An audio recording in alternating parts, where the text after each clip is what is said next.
Okay, so this is going to be a video about tardigrades, as you can probably tell from the title. And we do have quite a lot to discuss because there have been some really cool discoveries. Not to mention that at least one potential study claims to have inserted some of the genes from tardigrades into human cells to maybe create some kind of a super soldier. So yeah, let's talk about all of this, and let's start with the basics. Tardigrades, also known as water bears, peculiar microscopic invertebrates that I think most of us know as the organisms that are extremely difficult to kill.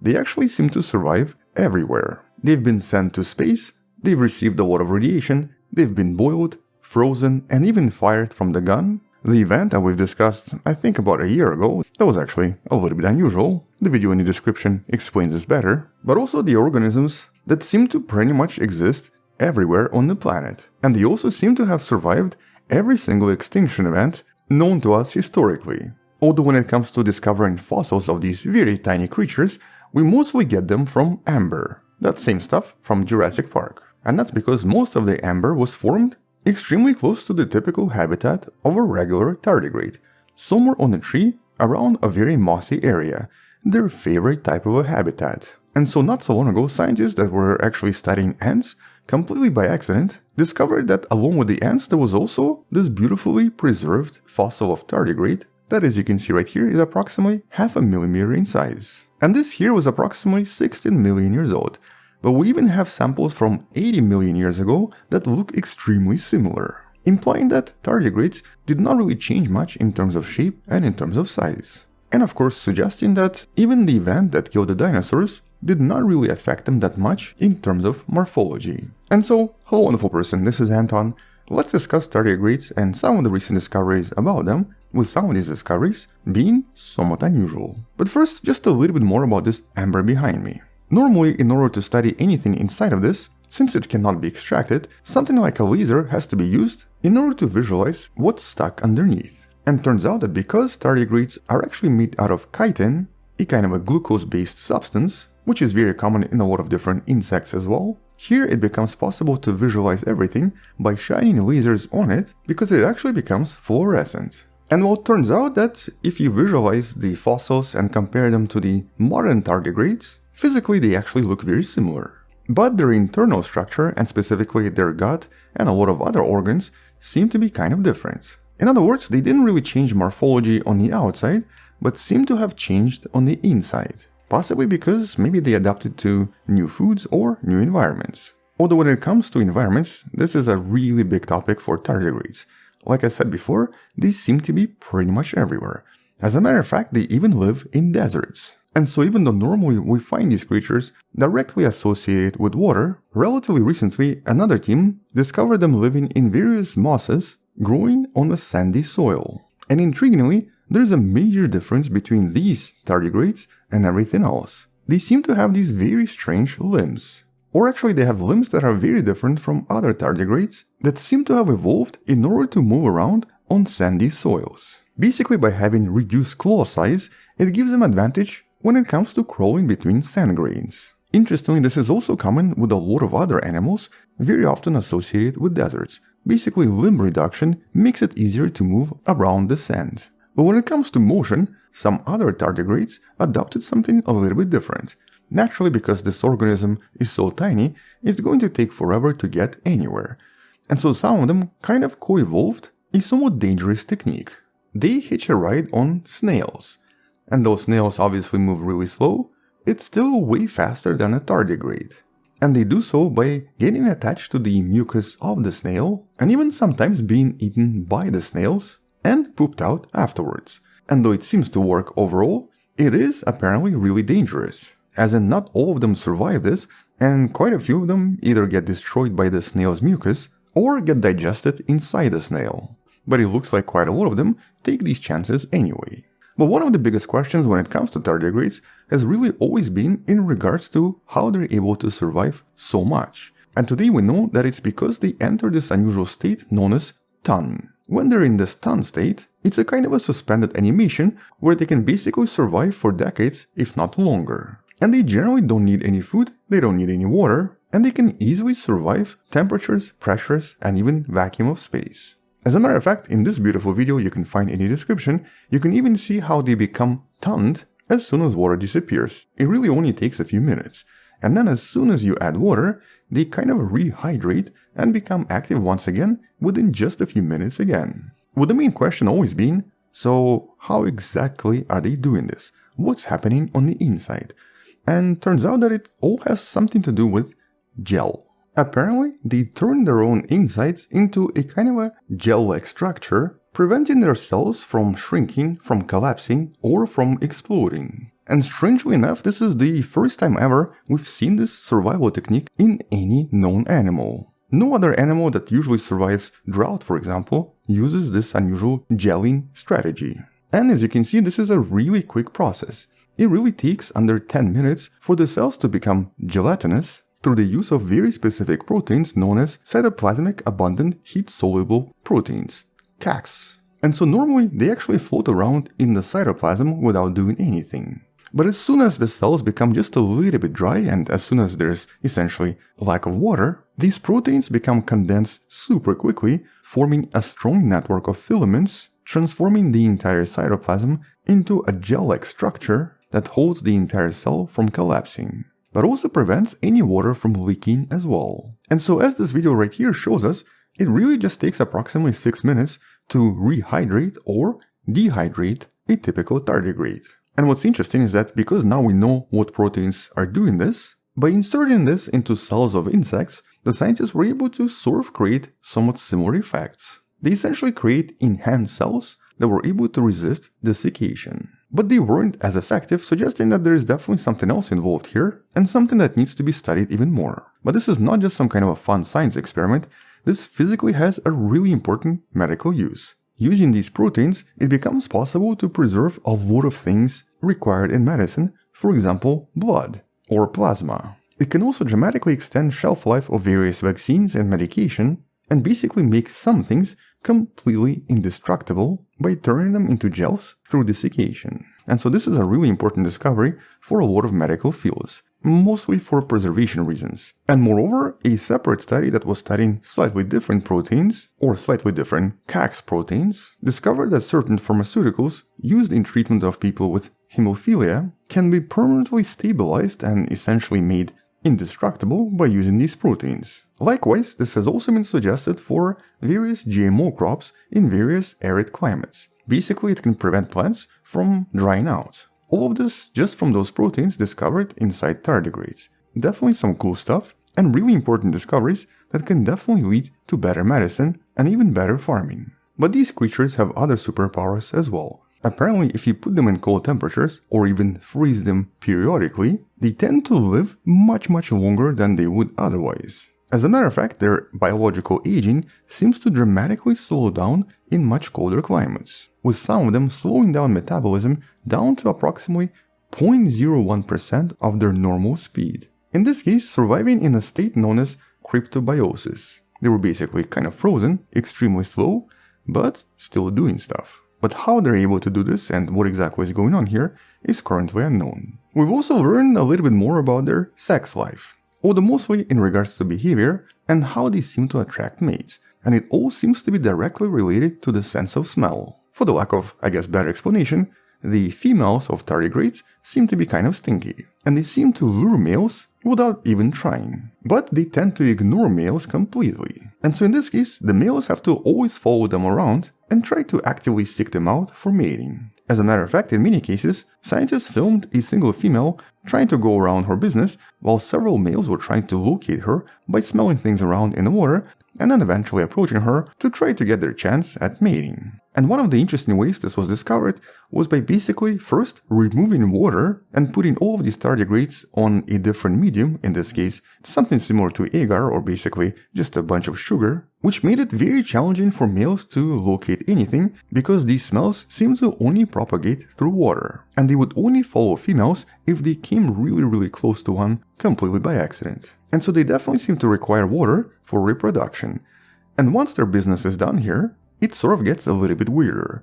Various tardigrades seem to produce extremely different eggs in terms of morphology. All of these are from different species, and some of them seem to lay spiked eggs, or even eggs without any particular morphology. And it's not entirely clear why they do this, why they don't just have like one egg shape for all of them, but there's probably a reason behind this, it's just nobody knows what it is. Now, because these look like spikes, maybe it's for protection or to attach to something, but for now this is just a guess. And though the egg-shaped mystery is still unanswered, we now potentially have some definitive answers to why tardigrades look the way they look. It's quite likely they were all evolved from the extinct species of marine worms known as lobopodians. These actually disappeared 500 million years ago, right after the Cambrian explosion, and the most famous example here is Hallucigenia. And so quite a lot of morphological characteristics were most likely inherited from these unusual worms. Here's one of the more famous fossils of this unusual creature. One of the reasons it's called Hallucigenia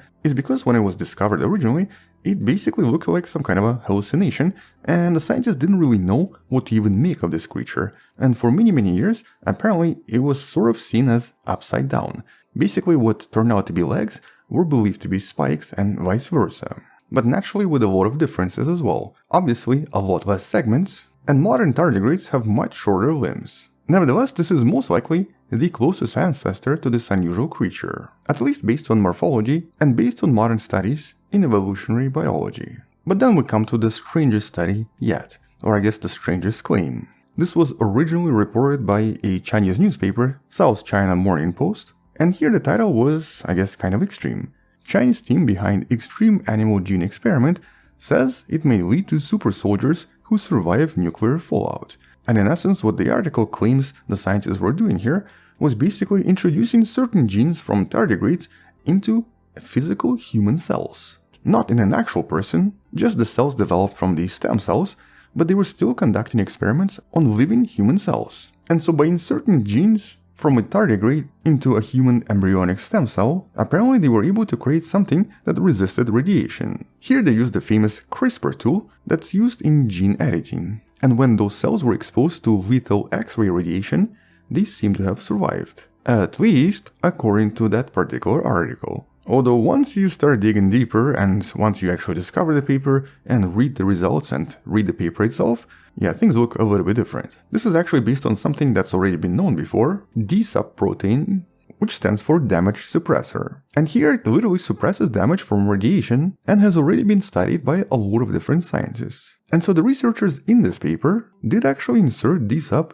into a line of human embryonic stem cells that's very often used in biomedical research. You can actually learn about these cells in the link right here, but they're known as H9, and it's basically a cell line used in science. And so by inserting this inside the cell, it did provide them with protection from certain radiation, which by itself could be a huge discovery, if not for a very small side note. Even though technically DSUP could be used to protect us from radiation, as this study right here tells us, it also sort of damages neurons, quite dramatically.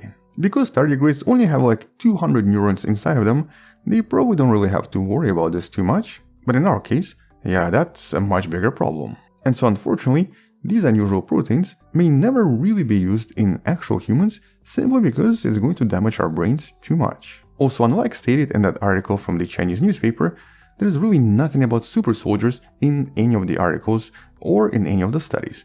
That's kind of something they just came up with. Nevertheless, these are still really important studies simply because some of these skills from tardigrades are transferable to, I guess, other animals or other types of life, as I mentioned previously. Something that we'll definitely discuss more once there are more discoveries, more research and more studies about these very unique, very strange organisms. The organisms that might still be actually alive on the moon because of that probe that crashed in 2019, bringing some tardigrades with it. And so for all we know, they're basically just still there, still waiting to be recovered, or maybe even have found a way to somehow start living a new life. I mean, I don't think so, but you never know. And so on that note, once there are more discoveries, we'll talk more about this in future videos. Today we're going to discuss a somewhat incredible discovery, or I guess more specifically confirmation, that cells inside our bodies seem to vibrate with a very specific frequency. Or to be more specific, a resonant frequency, or a natural frequency, that makes cells vibrate with a larger amplitude in certain frequencies. In other words, they have a natural vibration that hypothetically could even be heard if we had powerful enough instruments. And so, hello info person, this is Anton. Let's discuss this new discovery and this really intriguing experiment that seems to have proven the existence of these natural frequencies in human cells, find out how all of this was achieved, and of course why this is technically super important for medical fields. But let's start with the obvious. Pretty much everything out there vibrates. Everything oscillates, everything moves around. As a matter of fact, the concept of temperature, or how hot or cold something is, in more physical terms, reflects the kinetic energy of various materials or various substances, with higher temperature just meaning more kinetic or vibrational energy inside a certain substance. And pretty much everything vibrates at certain frequencies, and usually in high school physics you'll learn about the most famous example of this natural frequency and how it's actually really important to understand them, because otherwise it can lead to a disaster. This is the famous example of the Tacoma Narrows Bridge that was built without calculating the natural frequency of its vibration correctly. Or specifically, it was actually calculated without realizing that the winds in this region produce exactly the same natural frequency, which basically led to this bridge doing this.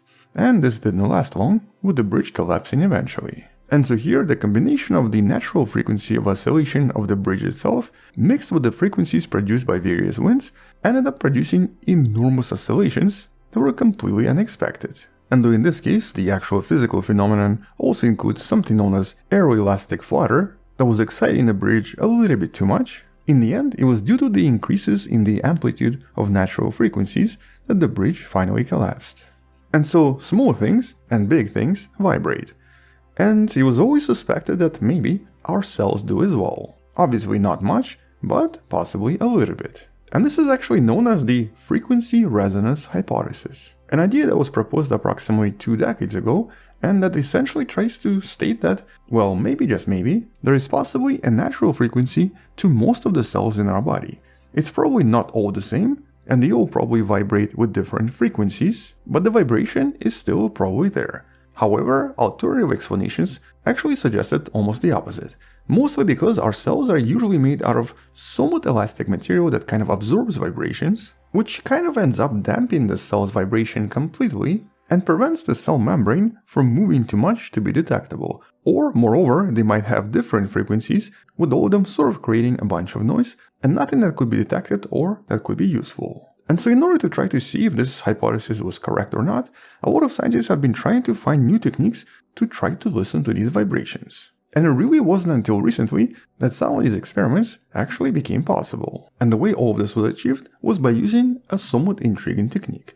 It's actually based on the principle of cantilevers. We normally use these in a lot of different structures to basically counterbalance something. Here the cantilever is obviously the structure that's only supported on one end. Although a better example here would be a typical diving board in, for example, a public pool. Here, by placing something that vibrates a little bit on the tip of this board, you're actually going to amplify these vibrations dramatically, allowing them to be seen as these large oscillations of the board itself. But in this case, it's a microcantilever, a microscopically sized diving board, where instead of placing a large object, you're basically placing either proteins or cells. These devices nowadays are extremely small in size, just micrometers and even smaller, and can then use things like lasers to make things vibrate in order to discover natural resonance or natural frequency. And so basically by placing a bunch of cells on top of a microcantilever, it then becomes possible to start making it vibrate more and more and more. This is usually used for proteins, but in this case it can also be used for cells. And so a few years back, researchers working on various human cells and using these microcantilevers for slightly different purposes detected unexpected signals. Here the vibrations were just a little bit different from what the scientists hypothesized, eventually leading the scientists to propose that maybe just maybe this is actually because the cells themselves also vibrate, changing the overall results. And so in this new study, the scientists decided to focus specifically on discovering the frequency. First, they used a tiny microcantilever. Here this was approximately 50 micrometers by 270 nanometers across and made out of silicon and gold. And second, they decided to pick certain human cells used previously for a lot of different research. Here they used individual human breast cells, in this case designed for medical studies. And by placing these cells on the microcantilever and then varying their vibrations, they discovered that they do have a resonant frequency after all. with slightly different frequencies depending on the size of the cell. They actually analyzed frequencies between 1000 Hz and 1 MHz,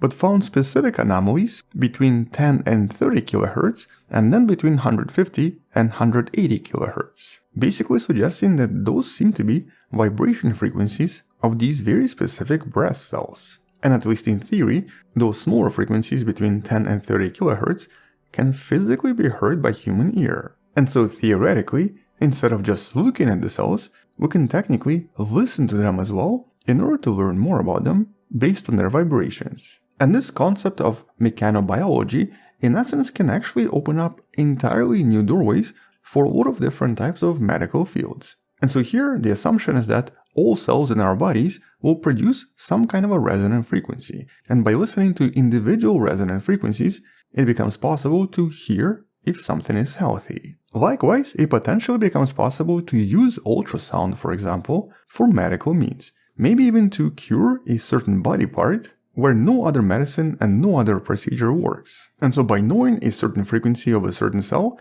or a certain body part, once again, for example, breasts, it might become possible, at least in the future, to use these resonant frequencies to heal someone in ways that would be otherwise impossible. Now this is still super hypothetical and obviously nobody really knows where this goes just yet, but this does open up a lot of doors. Here it was actually previously assumed that ultrasound could maybe modify the inflammatory response, either helping body heal or stopping inflammation when it's no longer needed. For example, imagine being able to stop allergies by just using ultrasound. Or imagine using ultrasound for physical treatment of specific body parts where only a very general treatment was available before. In other words, it might become possible to treat individual regions in our bodies instead of taking medicine that seems to affect everything. Or it may also become possible to use ultrasound to activate release of certain drugs in certain regions of the body, basically using ultrasound frequencies for very directed drug-based treatment. This concept has been proposed years ago and it's known as smart delivery vehicles. And though previous smart delivery vehicles were mostly suggested to use some kind of a pressure activation or temperature activation, this opens up a door to ultrasound activation, with the last suggestion being non-invasive surgery. Being able to, for example, destroy something inside the body by using those resonance frequencies and overstimulating those vibrations until something you're trying to get rid of explodes or disappears completely. And so at the moment this is actually a super exciting discovery for a lot of medical fields. But even just from the idea of biology, it basically implies that currently our bodies are making a lot of miniature noises, with possibly some cells much louder than others. And exactly what noise our body makes overall, that would be super interesting to discover. I don't think we're going to know anytime soon, but chances are that if there is some kind of an overall frequency for the entire body, it's most likely going to be in ultrasound frequencies, inaudible to human ears. Either way though, I really can't wait to hear more about this and possibly hear about other discoveries and other frequencies from other cells, and I'm definitely going to be following this up just to see where all of this goes in the next few years. Okay, so watch this. What you're seeing right here is literally plant communication. Plants talking to each other. And specifically, one of the plants warning the other plant that something is going on and it should probably get ready. Something we know that a lot of plants do all the time, but this time scientists were able to help us visualize this through a very unique imaging technique involving fluorescence. And so, hello wonderful person, this is Anton.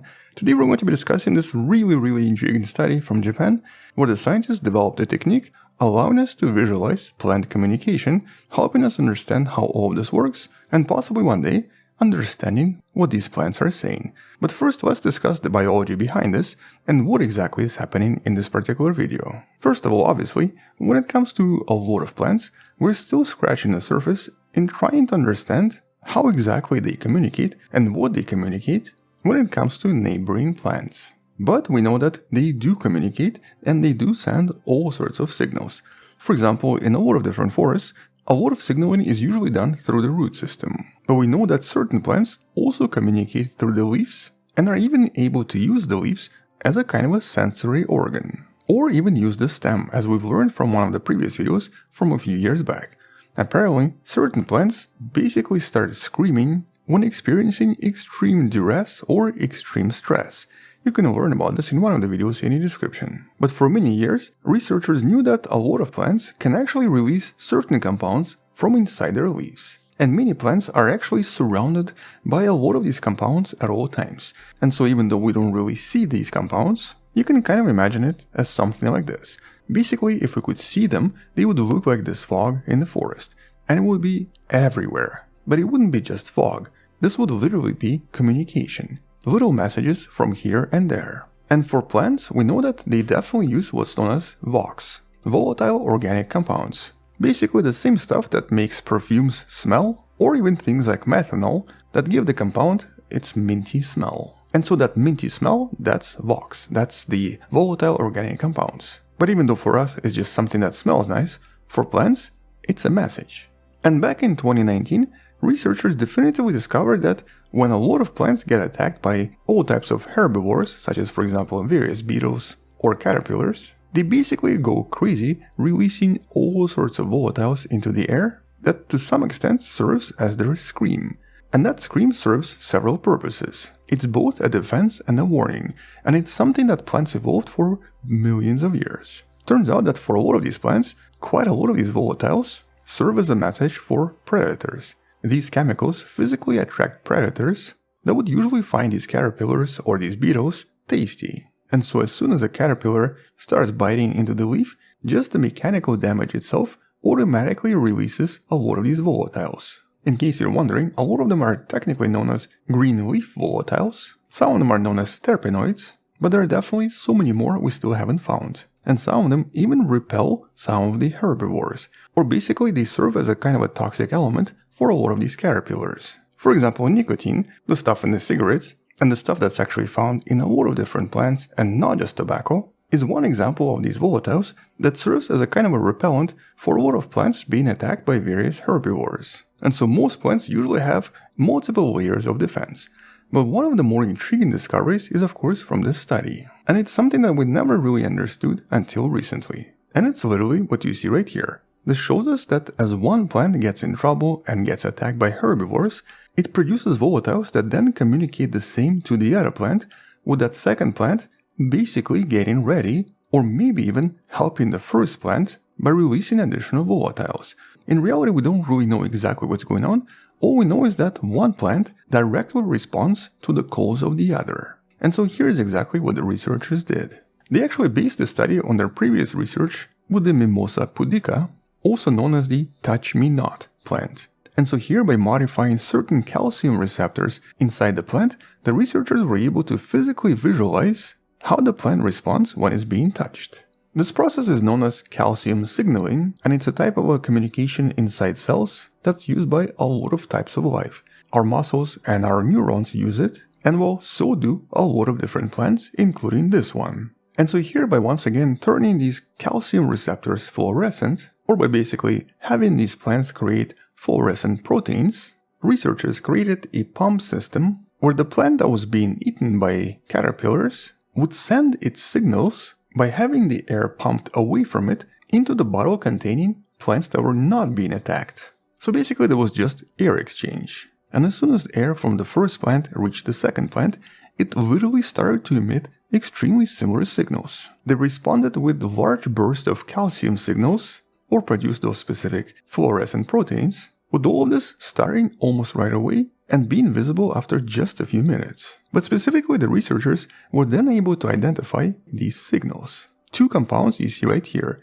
Z3-HAL and E2-HAL, both acting as a kind of a message for the other plant. It actually does not seem to have any other purpose except for some kind of a warning or literally communication. It didn't repel anyone, it also did not protect the plant, but it made the other plant respond right away. While even going as far as discovering which layers inside the leaf were responsible for most of this. For example, we have these guard cells that create tiny entrances that usually are used for breathing. We also have a very complex mesophyll layer representing the main tissue, and the epidermis layer that serves as a kind of a structural foundation. And as soon as the plant received Z3-HAL, these guard cells would react almost right away. It took less than a minute, with everything inside the leaf, the mesophyll layer, reacting a little bit later. And by itself, this is an incredible discovery. although obviously does not answer one question. What exactly are the plants saying, and more importantly, why is this even being done? These two compounds only warn the neighboring plants. They don't actually protect the plant from anything. And so is this basically an example of some kind of a plant altruism, one helping the other? If so, why? I mean, it's literally like cabbage saying to the other cabbage, "Oh man, I'm being eaten right now, so yeah, you better get ready." So the actual purpose for this is obviously a little bit unclear. But because this is a visual proof that plants do communicate, and there is now this technique that allows us to visualize this extremely well, I think it's just a matter of time now before we discover something absolutely incredible about plant communication. For all we know, every forest out there is literally filled with chatter from every single plant. Not so far off from what Tolkien imagined when he talked about ants talking to one another extremely slowly. And that of course might completely change our perspective on plants, trees, and everything around us. But obviously, at least for now, all this is just pure speculation.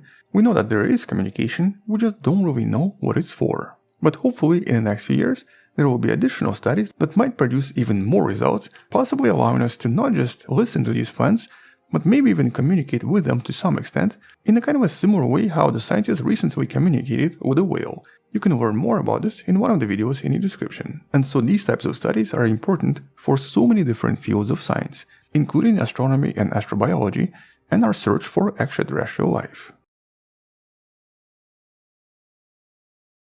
Okay, this is one of those videos. I guess I have to start with a video. In this case, this.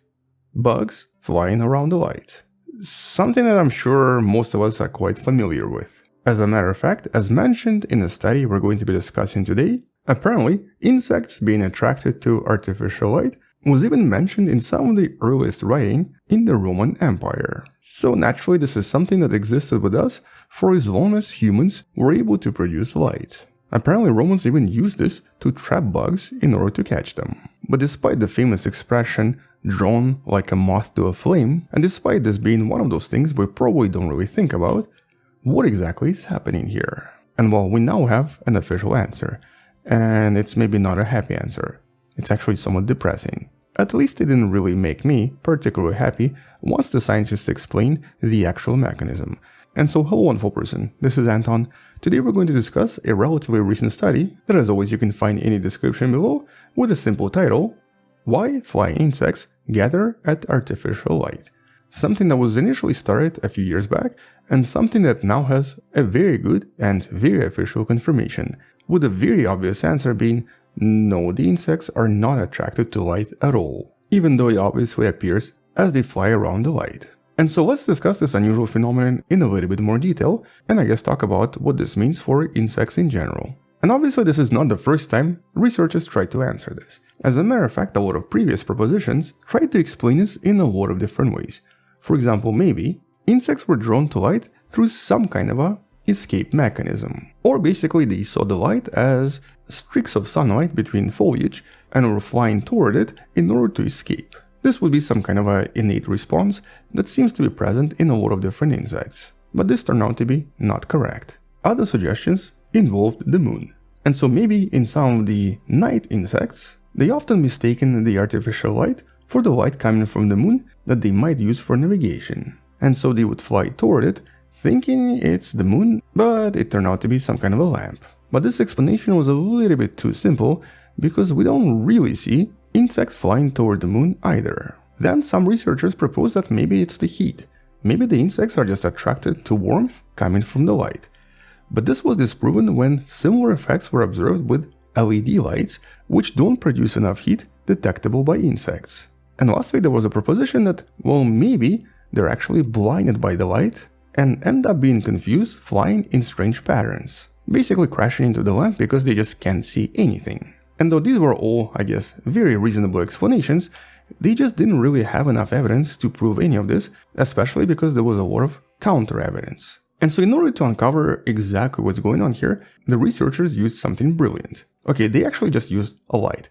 But on top of this, they used an extremely fast camera able to film everything in slow motion. And then they used different lights by placing them in different types of locations and also in different orientations, just to see how various insects, especially moths that are known for this, would react in the process. And one of the first discoveries they made was that, yeah, none of the insects were actually aiming at the light at all. It even appeared as if they were not doing anything special, as if they were just flying straight.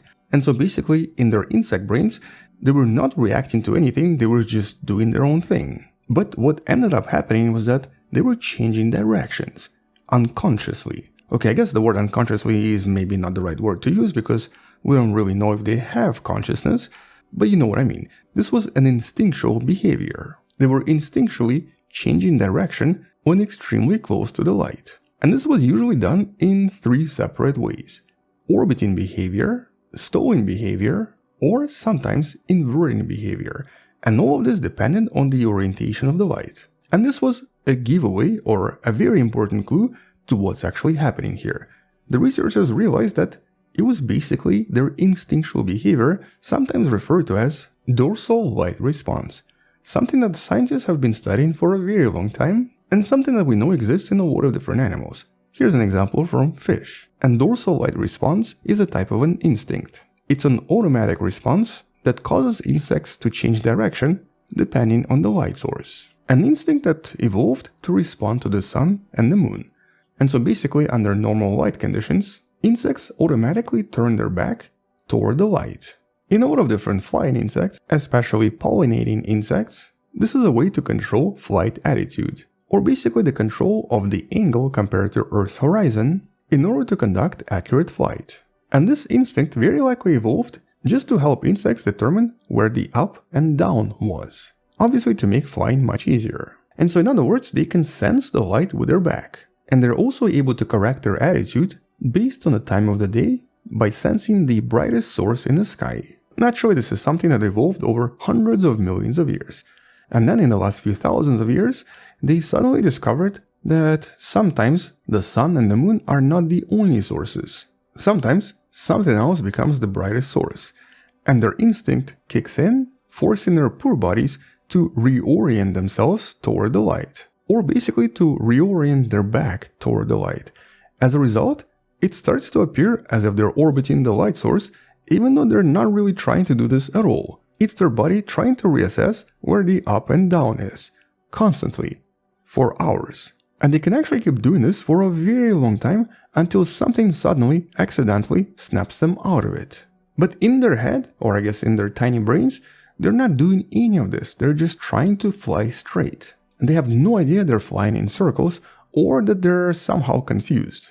Except for the fact that sometimes they bump their heads without really understanding what's going on. And so unfortunately, artificial light seems to directly interfere with a lot of their orientation instincts, including things like gravity, sending a lot of mixed messages, confusing poor moths, or basically any other insect, forcing them to fly in a lot of hectic ways. With all of this directly confirmed and directly observed by taking slow motion pictures of individual insects around individual light sources. And so after approximately 500 different recordings, they've essentially observed the same thing over and over. Every insect was repeating the same patterns and appeared disoriented, creating unusual spirals they did not want to create. And the only time the insects escaped was if something accidentally kicked them out of there, for example wind. And once they discovered this, they actually wanted to test, okay, which of these scenarios is the worst. Turns out that if you have overhead light, it's slightly better than having light that's coming from underneath. And so here, if you have the light coming from underneath,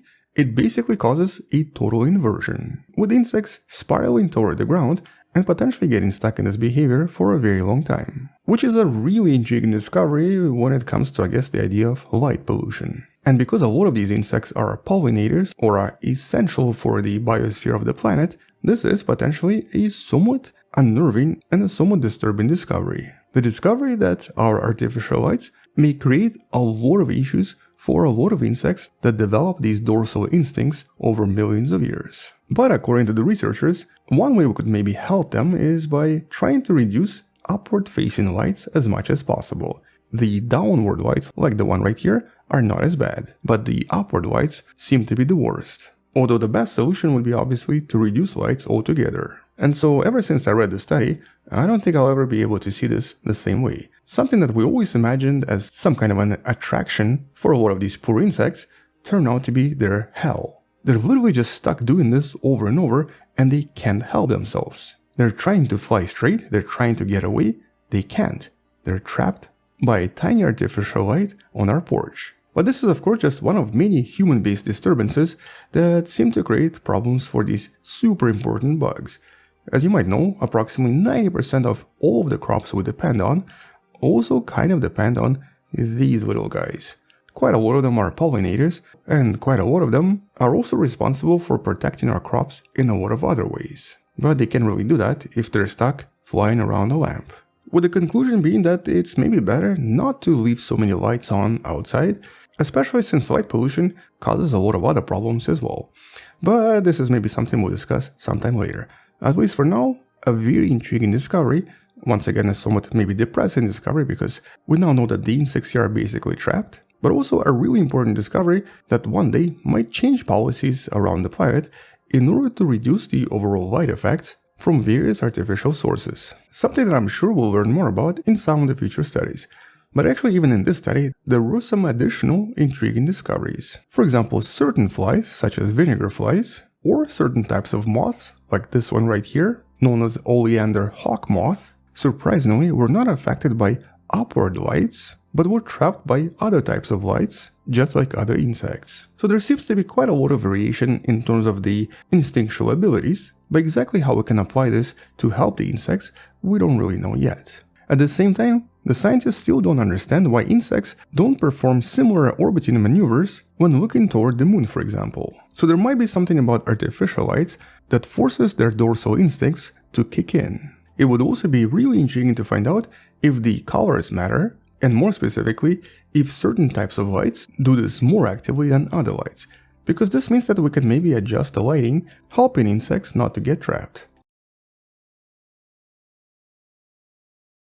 And once again we have a somewhat unusual, somewhat intriguing, and difficult to explain discovery from essentially our own bodies. A team of scientists, whose paper you can find in the description, discovered these unusual, I guess, life forms, for the lack of better words, living inside of us that we've never seen before in any other species. And I guess more intriguingly, we don't actually know exactly what they are. They don't seem to be bacteria, and they don't seem to be viruses. They're essentially something much simpler, potentially somewhat similar to types of viroids we've seen in plants. And today I actually wanted to talk about this because this is technically a really important discovery. Whatever this is, these unusual, extremely simple life forms seem to have an ability to control bacteria inside of us, which by extension then control us. And so, hello wonderful person, this is Anton. Today we're going to focus on this new, very interesting study with a simple title, Viroid-like colonists of human microbiomes. In this case, I think the title pretty much tells us everything. Something very unusual inside of us that's probably been there for a very long time, but whose actual nature and, more importantly, whose purpose we know nothing about. And at the moment, because we actually have no idea what these are, they've been given a nickname, obelisks. Mostly because they seem to actually form these somewhat long structures, somewhat circular structures, that do resemble an obelisk. But in this case, this is not just one or two. Thousands of these have been discovered inside, with different combinations, different structures, and obviously, different purposes. But it's quite likely that the three-dimensional shape of these unusual structures would resemble some kind of a long organic molecule, either circular or spiral in shape. And so, what exactly are these, and what are they actually doing inside of us? But I think to understand them, we actually have to take a look at something else first. Viroids. Viroids, despite their name, are not viruses. Normally, viruses contain either RNA or DNA molecules, and they always have some kind of a capsule protecting everything, which we usually refer to as a protein coat. But viroids are even simpler, and they're always RNA molecules that do not contain any protection or any coat. For many years, scientists have actually thought that maybe viruses evolved from viroids, with viroids basically being sort of like the beginning of everything. Visually, the difference is something like this. Viroid is basically a free RNA molecule that's also able to become infectious or turn into a pathogen, but is just not as resilient and not as advanced as a virus. But the reason we know about viroids, or actually the reason why they're important, is really because plant biologists discovered that many different infections inside various plants, such as potatoes, were actually caused because of a genomic interaction of plants with viroids, with some of the first discoveries focusing on potatoes. And though they're not always actually destructive, or basically they're not always pathogenic, in many cases, viroids are actually quite devastating to various plants. They often cause a lot of deformation in potatoes, they also cause crops and various flowers to disappear completely, and they generally cause a lot of issues for a lot of different crops. But they're not viruses. They seem to be very different. But more recently, researchers discovered that it's not just plants. They also seem to affect various types of bacteria and potentially even animals. And though this right here was actually the first confirmed viroid, discovered back in 1971, since then quite a few more have been discovered in a lot of different organisms. And they essentially generally use their own way of replication by using a type of a RNA molecule and then using the cell machinery to try to create more copies. But they're not as damaging as viruses, and they also generally do not actually destroy the cell. And so as a result of all of these individual discoveries, it was always assumed that maybe these are just relics of viruses, or basically something that viruses became afterwards, when they became more advanced. As a matter of fact, it was even proposed that maybe these are actually some of the living relics from the very exciting idea behind the RNA world, how the life formed on the planet. You can learn more about this in one of the videos in the description. But even more intriguingly, not so long ago, it was also discovered that at least one virus, or something that we thought was a virus, that infects humans, hepatitis D virus, could actually be a subviral agent extremely similar to a viroid in its structure. Or I guess a kind of a hybrid. Not really a virus, but not really a viroid either. And so in essence, for many years, we've known about these viroids existing in a lot of plants and quite a lot of bacteria. But more recently, the researchers in this study wanted to actually analyze human genome by using a slightly different technique. They wanted to analyze active genes from various microbes living inside of us in order to discover if any of those genes, specifically RNA molecules, would form any circular shapes, something that normally is associated with viruses or viroids. And so in this case, by using a relatively complex software that would analyze the existing catalog of a lot of active genes inside microbes, and then comparing this to samples received from approximately 470 individuals living in North America, they actually ended up discovering something really unusual. Okay, first a quick side note. If you've never seen the video I made about human microbiome or what's living inside our guts and inside our bodies, you may want to check out that video first.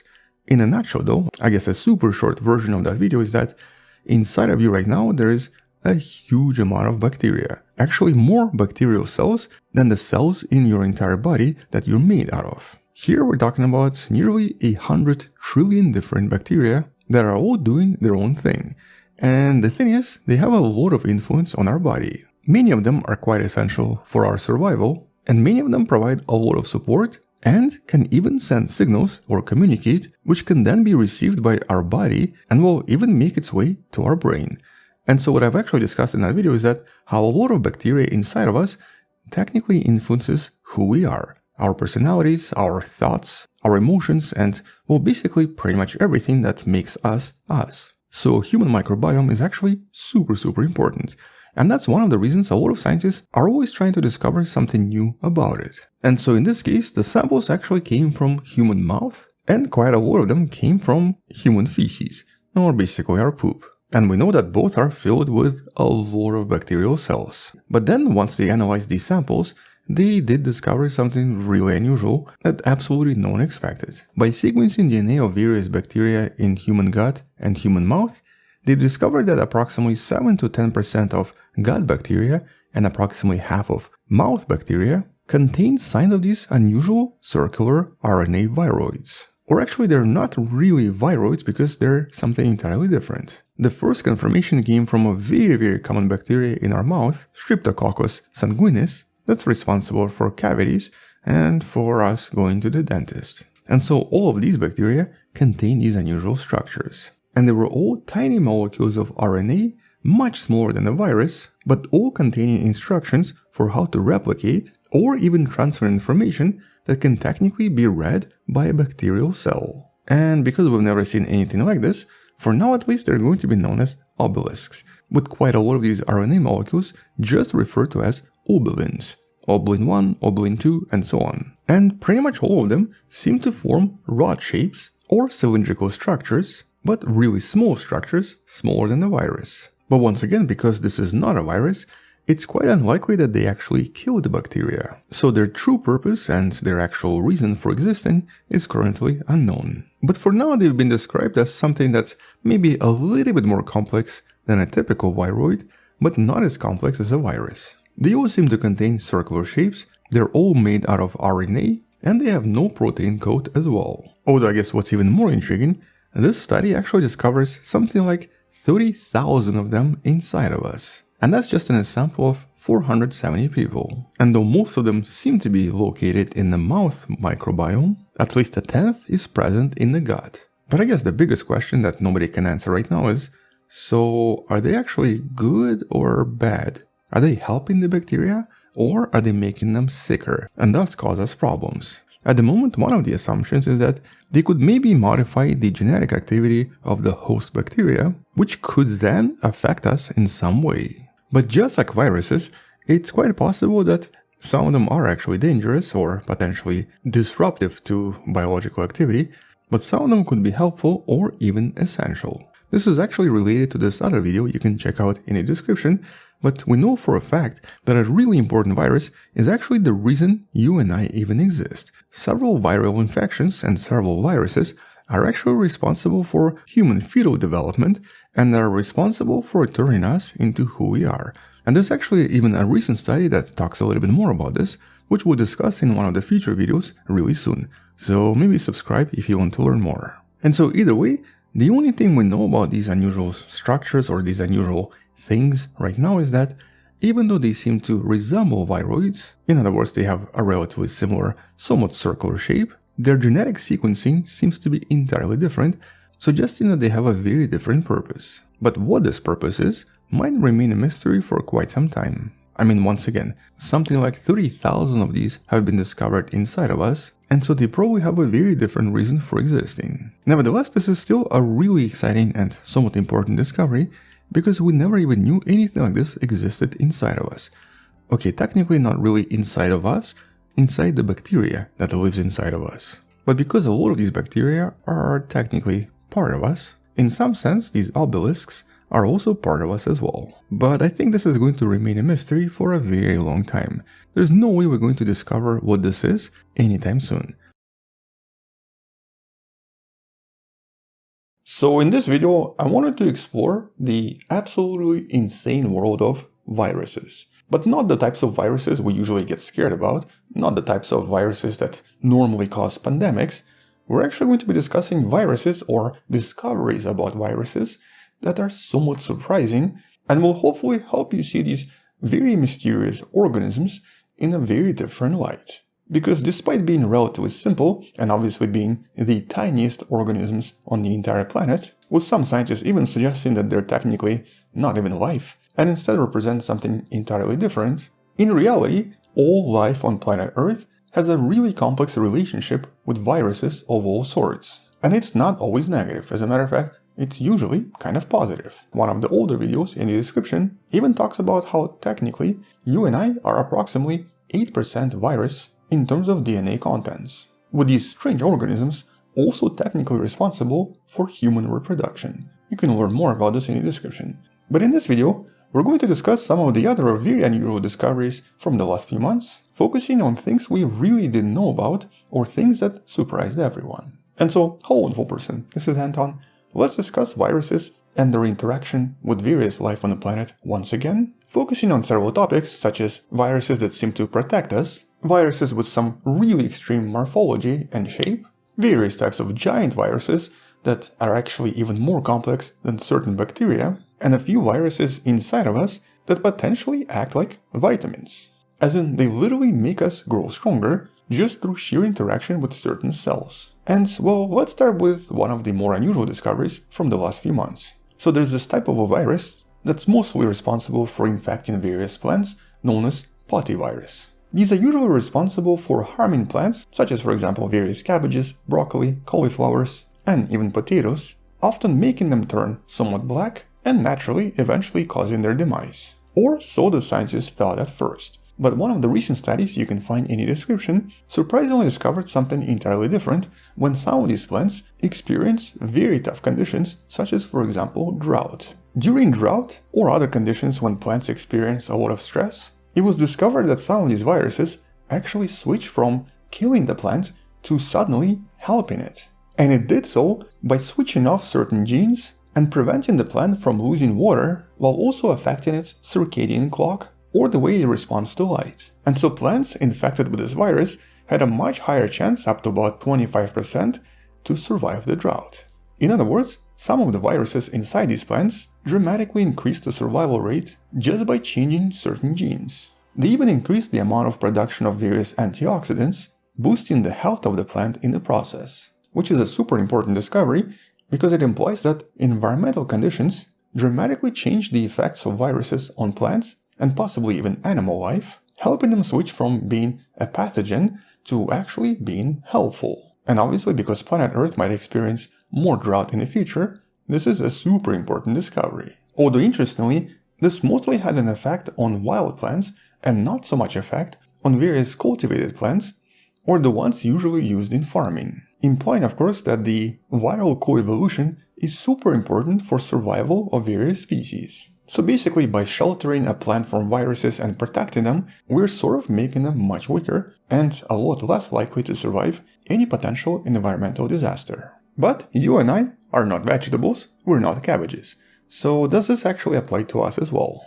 Well, at the moment it doesn't look that way, but something else was discovered in regards to mammals, or I guess humans as well. And here this is mostly in regards to what's known as bacteriophages. An extremely important type of a virus that only infects and replicates inside bacteria, representing some of the most common and most diverse entities on the entire planet. As a matter of fact, there are most likely more bacteriophages on Earth than anything else. For example, in the oceans, they seem to be the most prominent organisms. As a matter of fact, they can also technically be used as antibiotics because they only attack bacteria and nothing else. Here's, for example, a beautiful electron micrograph of several bacteriophages attacking a bacteria. And as you're probably aware, we do have lots of bacteria inside of us as well.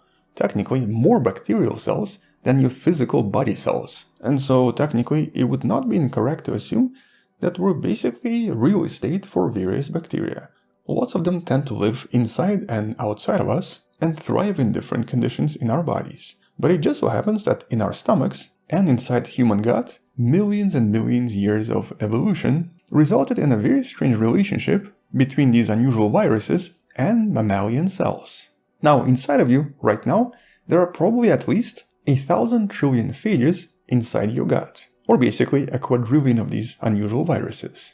And they're mostly preoccupied trying to attack the bacteria that's living inside there as well. But this new study that just came out a few weeks ago discovered something nobody expected. These unusual T4 bacteriophages can sometimes be also internalized by mammalian cells as well, accumulating inside certain structures known as macropinosomes. But instead of causing the mammalian cell to explode or to be infected, it does something entirely different. They actually seem to dramatically increase cell metabolism, reorganizing the cell, making it stronger, and even regulating a lot of positive feedback loops, literally acting as a typical vitamin. They make our cells grow stronger and become more resilient. And so for reasons that we still don't understand, instead of being infected by these viruses, our cells seem to accept bacteriophages and use them as an important resource, promoting growth and metabolism, which at the moment is very difficult to understand, but that's exactly what this paper discovers. It's basically once again a result of coevolution for millions and millions of years, which somehow resulted in our cells learning how to use these bacteriophages, and as I mentioned, there are quite a lot of them inside of us, to make our cells much stronger and much more resilient. Which of course implies that bacteriophage therapy that's been used for hundreds of years might be a really important source for human health. And so these are some really important positive discoveries. But when it comes to bacteriophages, because of the sheer numbers of these unusual viruses, things get complex really quickly. For example, even though in a typical textbook, this is kind of what the bacteriophage is usually depicted as, quite a lot of bacteriophages use other strategies and other shapes to try to enter the cell. For example, right here, you're actually looking at something that has a very long tail. Because in this case, some bacteriophages have a very large compartment and a tail attached to a spiky protein that usually contains their DNA. And though normally these tails differ a little bit in terms of length and style, recently the scientists discovered something super strange. They refer to this as a Rapunzel bacteriophage. Bacteriophage whose tail is at least 10 times longer than usual, up to 1 micrometer in length. And so because of this long tail, it's now known as the Rapunzel bacteriophage. And obviously it serves only one purpose: to puncture bacteria and to try to enter inside the cell in order to then inject all of the RNA or DNA. But why exactly is the tail so long? Well, normally a lot of bacteria will actually contain a kind of a viscous substance around them in order to protect themselves from various viruses. And so once again, through coevolution, they evolved longer and longer tails because I guess some bacteria were just getting a little bit slimy. Moreover, it looks like these types of viruses and these types of bacteria seem to mostly reside inside hot springs. So these are some of the toughest bacteria on the planet, making these viruses also super tough. In this case, Rapunzel virus seemed to actually survive very hot temperatures for a very long time, potentially making this one of the most resilient viruses out there. But exactly how it's able to survive so long is currently unknown. But some viruses adapted in different ways.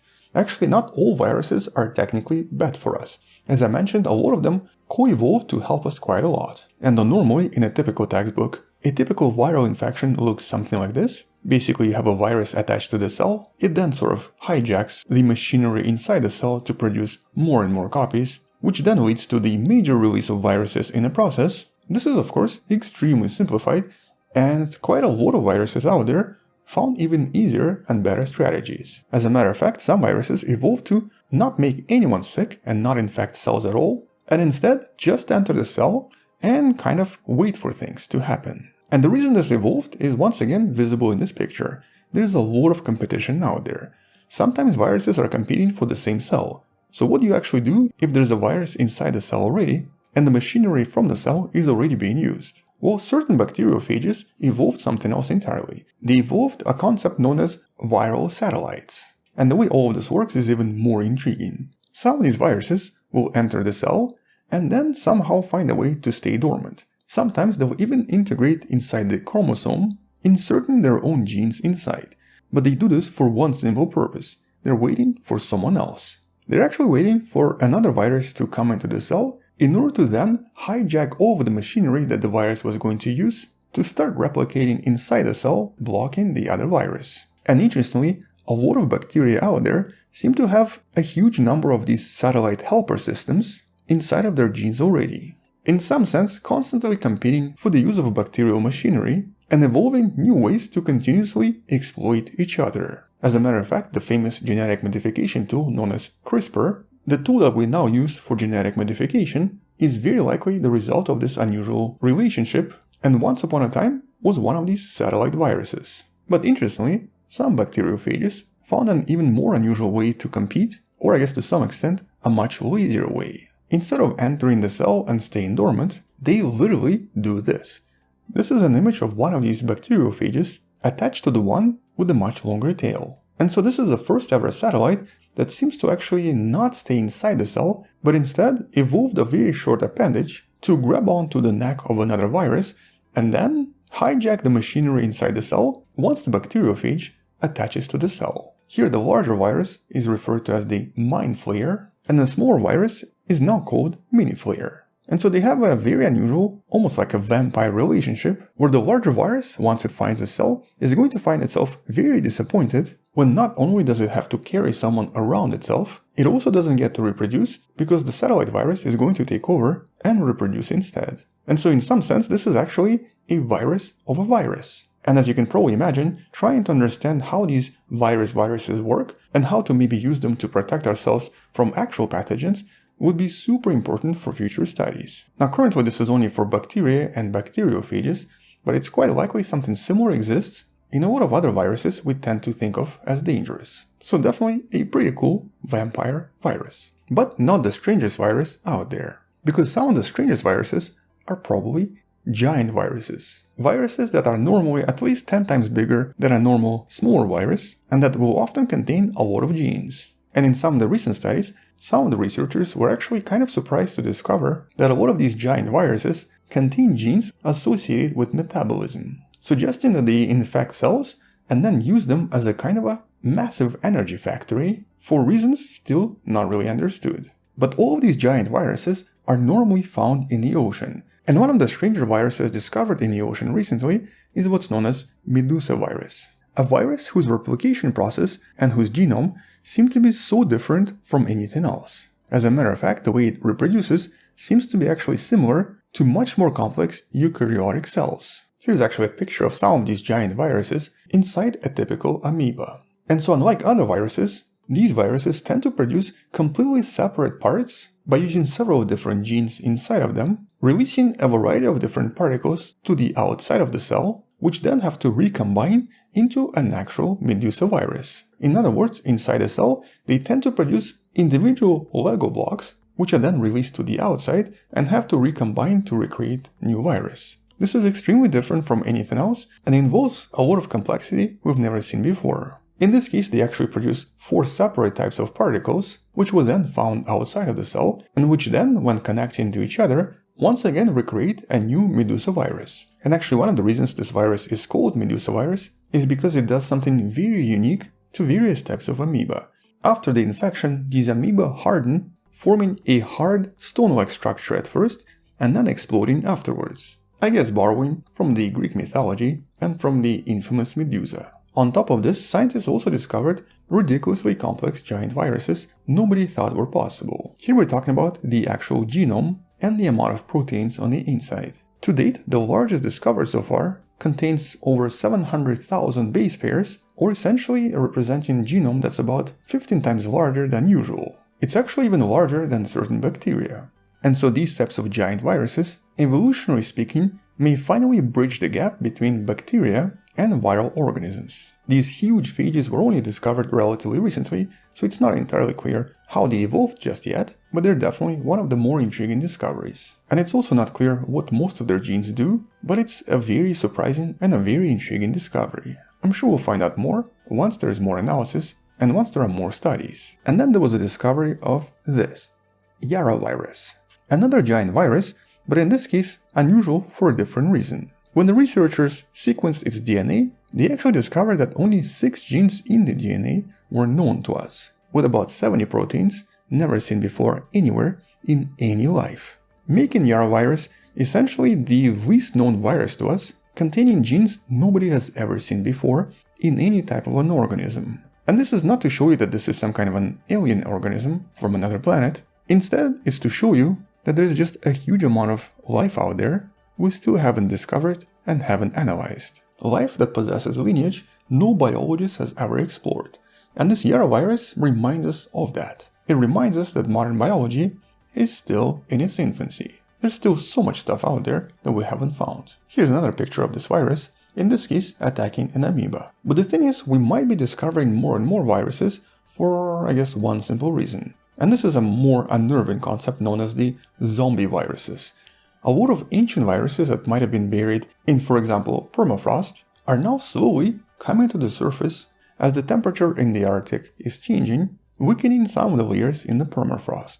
And naturally, some of this permafrost contains ancient viruses that might have infected ancient life. But not even that ancient, we're talking about life from just a few thousand years ago. And though it might sound like some kind of a doom and gloom, and maybe something we shouldn't be worrying about, there was a case in 2016 that made us worry. You can read about this in one of the studies in the description, but in essence, in 2016, a bunch of reindeer grazing in parts of Siberia, specifically in the location you see right here, managed to catch anthrax when some of the ancient spores from Bacillus anthracis resurfaced during one of the hotter summers, very likely coming from some kind of an old animal carcass that the reindeer approached. And so approximately 2,000 reindeer and several dozen humans were infected by anthrax as a result of this. Luckily, this was contained pretty quickly, but this definitely made everyone worry. And so in the last few years, some scientists were actually trying to figure out, okay, let's just say it happens with a different virus. Would it still be infectious, and would it have a potential to maybe become super dangerous? Specifically if this virus is like thousands of years old. And so several scientists from several different teams in the last decade or so performed various experiments trying to revive various bacteriophages discovered in permafrost. And so far they've been able to successfully revive all of them, even viruses as old as 50,000 years old, suggesting that these ancient viruses are still quite active and can still infect a lot of different cells, even after spending thousands of years inside ice. And so at this point we can only hope that no dangerous super deadly virus is hiding in some of this ice. And though this kind of sounds a little bit scary and maybe a little bit unnerving, especially with a name like zombie virus, at this point we just have to be really careful. But we don't really know if this applies to more complex viruses, especially because most of this so far has only been done with simple bacteriophages. So we don't really know if this applies to everything. But we might find out one day. And I guess last but maybe not least, we also once again discovered that space travel is not so good for us. Turns out that when you live in space, a lot of dormant viruses, such as the herpes virus, tend to reawaken. As a matter of fact, as this study discovered, most astronauts infected with the herpes virus had herpes reactivate in space. And this is also probably true of other viruses hiding inside our bodies. Which once again means that we're probably not really meant to live in space, and we probably should consider taking care of planet Earth just a little bit better. Oh wait, one more interesting discovery. Turns out that because there are so many viruses in the oceans, certain animals discovered a way to actually eat them. And that includes organisms like crabs, different types of anemones, and more interestingly, sponges. Apparently a typical sponge can easily kill 98% of viruses by eating them directly. I'm not sure what we're going to do with this information just yet, but cool, sponges eat viruses. So yeah, lots and lots of intriguing new discoveries about viruses that we basically never knew about up until a few months ago.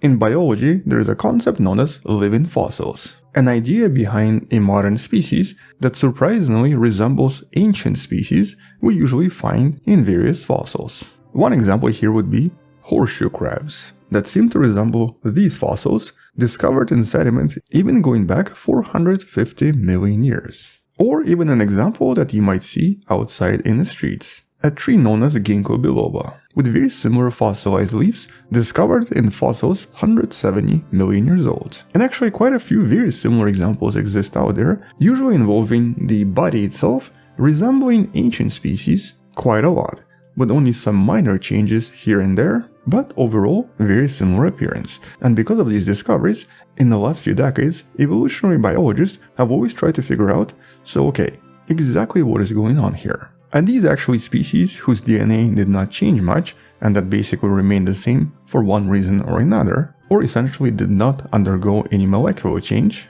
Or are these just superficial similarities just based on morphology and nothing else? Whereas the molecular biology and the DNA, of course, would be entirely different. In other words, these are not really the same species, they just kind of look the same. And well, in the last few decades, based on different studies and different molecular analysis, the overall consensus in biology is that a better term for this would be not living fossil, but instead stabilomorph, suggesting that they do have different molecular structure and different DNA, and, for example, crocodiles from today are definitely not the same species as crocodiles during the times of dinosaurs. And instead they seem to follow some kind of a adaptive strategy that very often results in extremely similar morphological features. We've actually briefly discussed something very similar happening with crabs in one of the videos in the description. And so instead this superficial resemblance seemed to be entirely external and not internal. These were not the same species. And this was really important to establish because a lot of previous assumptions involving these living fossils even hinted on the idea of the absence of evolution in some of these unusual species. Whereas in reality this is what's known as stabilizing selection, which usually ends up producing extremely similar morphological features because they seem to be very successful. So for example, crocodiles look the same because it seems to work even millions of years later. But that's, I guess, until now. We have a new study that might have discovered the first ever actual living fossil and a species whose DNA has not changed for millions of years. And so, hello wonderful person, this is Anton. Let's discuss biology and evolution once again, and let's discuss this unusual discovery of potentially the oldest organism on the planet in terms of molecular biology. But once again, a really important side note. We're only talking about molecular biology, or essentially what's inside the organism, and the organism's DNA. Not the visual appearance, because in this case we do have a lot of different examples. And based on a lot of previous studies, and here we're just talking about genetic or molecular studies, we know that on average, a species turnover time is anywhere from 500,000 to maybe 3 million years. Or basically, after about 3 million years, you're not going to actually have the same species, because after 3 million years, we normally end up with descendants that are no longer genetically compatible to the original species. And because of this, a lot of biologists did not like the idea of these living fossils, because it sort of made people think that some species stop evolving. And in most cases, this is entirely not true. Now, when it comes to species, a very famous example is horses and donkeys. Horses and donkeys have approximately 4 million years of evolution between them. And you can technically mate a horse and a donkey to produce a mule. But the thing about mules is that they're all infertile. They're not able to create new babies due to dramatic differences between horses and donkeys, which then end up producing genes that are no longer fertile. But animals that diverged less than 4 million years ago can easily produce fertile offspring and can thus be seen as the same species. For example, a wolf-dog hybrid, because both wolves and dogs have relatively similar genes. And intriguingly, a lot of molecular biology studies discovered that something similar applies to a lot of these ancient living fossils as well. So for example, a modern horseshoe crab apparently only appeared approximately 25 million years ago. But it just so happens that they looked extremely similar to a lot of these ancient fossils, which molecularly would be entirely different. They would not be able to crossbreed, and they would not be able to produce any offspring. And something extremely similar has been discovered about most of them, including the most famous example, the very strange deep-sea fish called coelacanth. These fish were thought to be extinct, and we've only known about them from various fossils, but that's until accidental bycatch and a few additional photos in the last few years discovered that they actually seem to still exist, at least in terms of appearance. But in terms of genetics and molecular biology, they are not the same species once again. Interestingly, a very similar fish in terms of appearance existed all the way back 400 million years ago. And so for the most part, this has been the general consensus in the last few years, or I guess more like in the last few decades. But that's until this very recent study that you can learn more about from the easy-to-digest tweet by Chase Brownstein, one of the researchers behind this paper. Wait, did I say tweet? I mean eggs. Wait, what do you even call these? Anyway, and so in essence, this is the first official discovery of a living fossil in terms of molecular biology. A type of a fish known as gar, that kind of resembles a crocodile, but also some kind of a really old fish. And the way researchers discovered that this is a living fossil in terms of DNA and molecular biology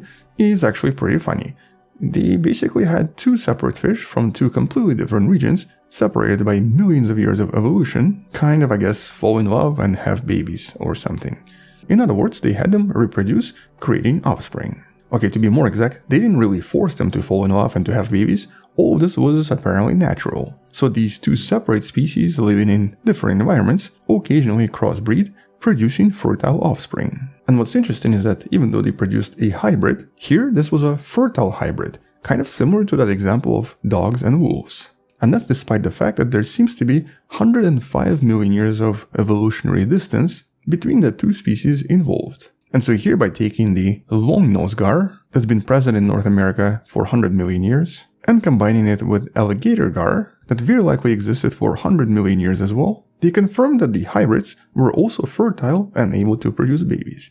But the last common ancestor for both of them very likely existed 105 million years ago, basically implying that this particular fish has not really changed much in terms of genetics for at least 100 million years, naturally making this potentially the oldest unchanged living fossil in the known record. And although something similar has been observed in sturgeons and also paddlefish, in both of these examples, the common ancestor is not as old. Now, it's still millions of years old, but not 100 million years old, officially making gar one of the strangest fish on the planet. And this, by the way, is a really strange fish already. It can grow over 7 feet or over 2 meters in length, and seems to have an ability to use its swim bladder as a kind of a lung. And they even have a tendency to go to the surface in order to occasionally take a gulp of air using their mouth. And more intriguingly, their overall morphology and their structure has not changed for 240 million years. Here's an example of one of these super ancient gar. Now, it's obviously unknown if these were also very similar molecularly speaking in terms of DNA, but morphologically they're practically identical. Nevertheless, this very strange discovery presents us with a species with the slowest ever rate of molecular evolution. a species whose DNA has not changed in 100 million years, or hasn't changed much. And more importantly, the scientists behind the study believe that it's actually because of extremely efficient DNA repair. The DNA repair machinery in these species seems to be exceptionally effective, suggesting that not only do they not evolve anymore, because mutations inside of their DNA is practically impossible, they're also extremely unlikely to get major disorders, implying that there is something extremely important to learn from their DNA for various medical fields. So let's talk about fractals, the mathematical objects that tend to form repetitive patterns that can actually go on forever and even appear at different scales or in different sizes. And though I think most of you are probably familiar with fractals, today we're going to talk about something that nobody knew before. So, hello wonderful person, this is Anton. Let's discuss a completely new discovery of a natural fractal in biology that was discovered completely by accident, and literally nobody knew why it existed or what it does. But I guess first, just a little bit more about fractals in nature. Obviously, for reasons we still don't really understand, fractals do seem to exist everywhere. But obviously we're not just talking about art or fractals that we create as humans. I'm talking about natural formations, such as the ones we see in crystals, for example snowflakes. These are different types of fractals. We also obviously see it in a lot of different phenomena such as lightning, and especially when you use super high voltage lightning to, for example, break acrylic glass. This is sometimes known as the Lichtenberg figure. But I guess one of the most famous examples is probably in food. Romanesco broccoli. A ridiculously complex fractal that you see right here that almost looks like it's not real. Yet this is an actual picture, so it is real. And so today we know that quite a lot of different things seem to form fractals for one reason or another. No matter what scale you go to, either minuscule, microscopic, or even large scales, so basically seeing things from the International Space Station. Here's actually one example, in this case different river valleys that seem to form fractals as well. We basically seem to observe them everywhere, with I guess the largest known example being the mysterious cosmic web, something you can learn more about in one of the videos in the description. But obviously exactly why these types of structures form fractals is not a question we can always answer. Sometimes it makes sense, I guess sometimes it's more efficient, but sometimes it does not make sense at all. And today we're going to discuss one such example that we've never seen before. Well, let me show you a picture. Here. This was discovered completely by accident. And this is literally the smallest ever fractal, natural fractal, ever seen anywhere. This is the first regular molecular fractal that was discovered in one of the microscopic images from a relatively well-known cyanobacteria. And specifically this is a microbial enzyme, and a really important one, that this cyanobacterium uses to survive. This is actually the bacterium that we're discussing. It's known as Cyanococcus elongatus, and is basically a typical cyanobacterium that's extremely similar to yeast. It can actually grow really rapidly in typical sunlit conditions, but is also able to survive just by creating its own sugars through the process of autotrophy. And so for the past few years, it's been extremely important in various genetic studies because scientists believe they can actually use this particular bacterium for a lot of different purposes to replace, for example, yeast and to make things way more efficient. And so while studying this organism, and specifically while trying to identify what's inside of it, and using very advanced electron microscopes, the researchers saw a bunch of stuff that kind of didn't make sense. It wasn't just one or two, it was all over the place. And more importantly, some of them even started forming more complex shapes. Really complex shapes, as you can see right here. And you might actually already know what this is.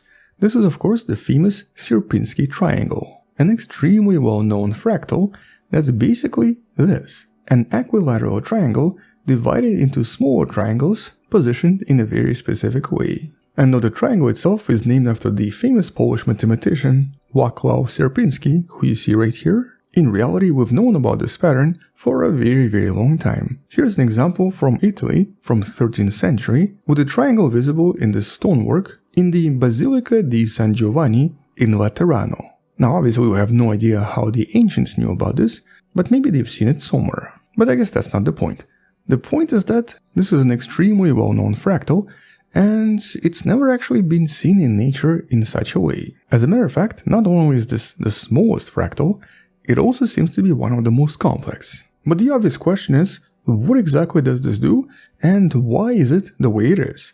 Why is it a fractal? Well, first we have to understand what this actually is, and what usually happens in these types of proteins. In essence, this is an enzyme, and it's actually a really important enzyme used in Krebs cycle, the cycle responsible for producing a lot of power for the cell by basically producing ATP, specifically by using this right here. This is a typical enzyme known as citrate synthase that's literally present in pretty much every living cell on the planet. And here it's a first step of the citric acid cycle, also known as the Krebs cycle, that produces the energy for the cell known as ATP.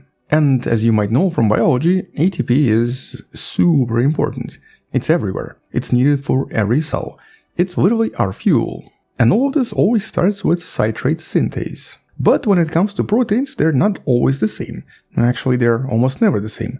Proteomics, or the study of proteins, is one of the most complicated fields of biochemistry, and even today it's almost impossible to predict what shape a protein is going to take, even if we know its sequence. But normally, in a typical protein, they all seem to assume a relatively smooth shape like the one you see right here, and they generally create a lot of different formations, with the shape itself responsible for the function, and so the shape is normally kind of important. But this process of self-assembly is also super complex and technically poorly understood. However, in all of the examples we've seen so far, we've never seen anything as complex as what has just been seen in this study. Complex in terms of geometric shapes.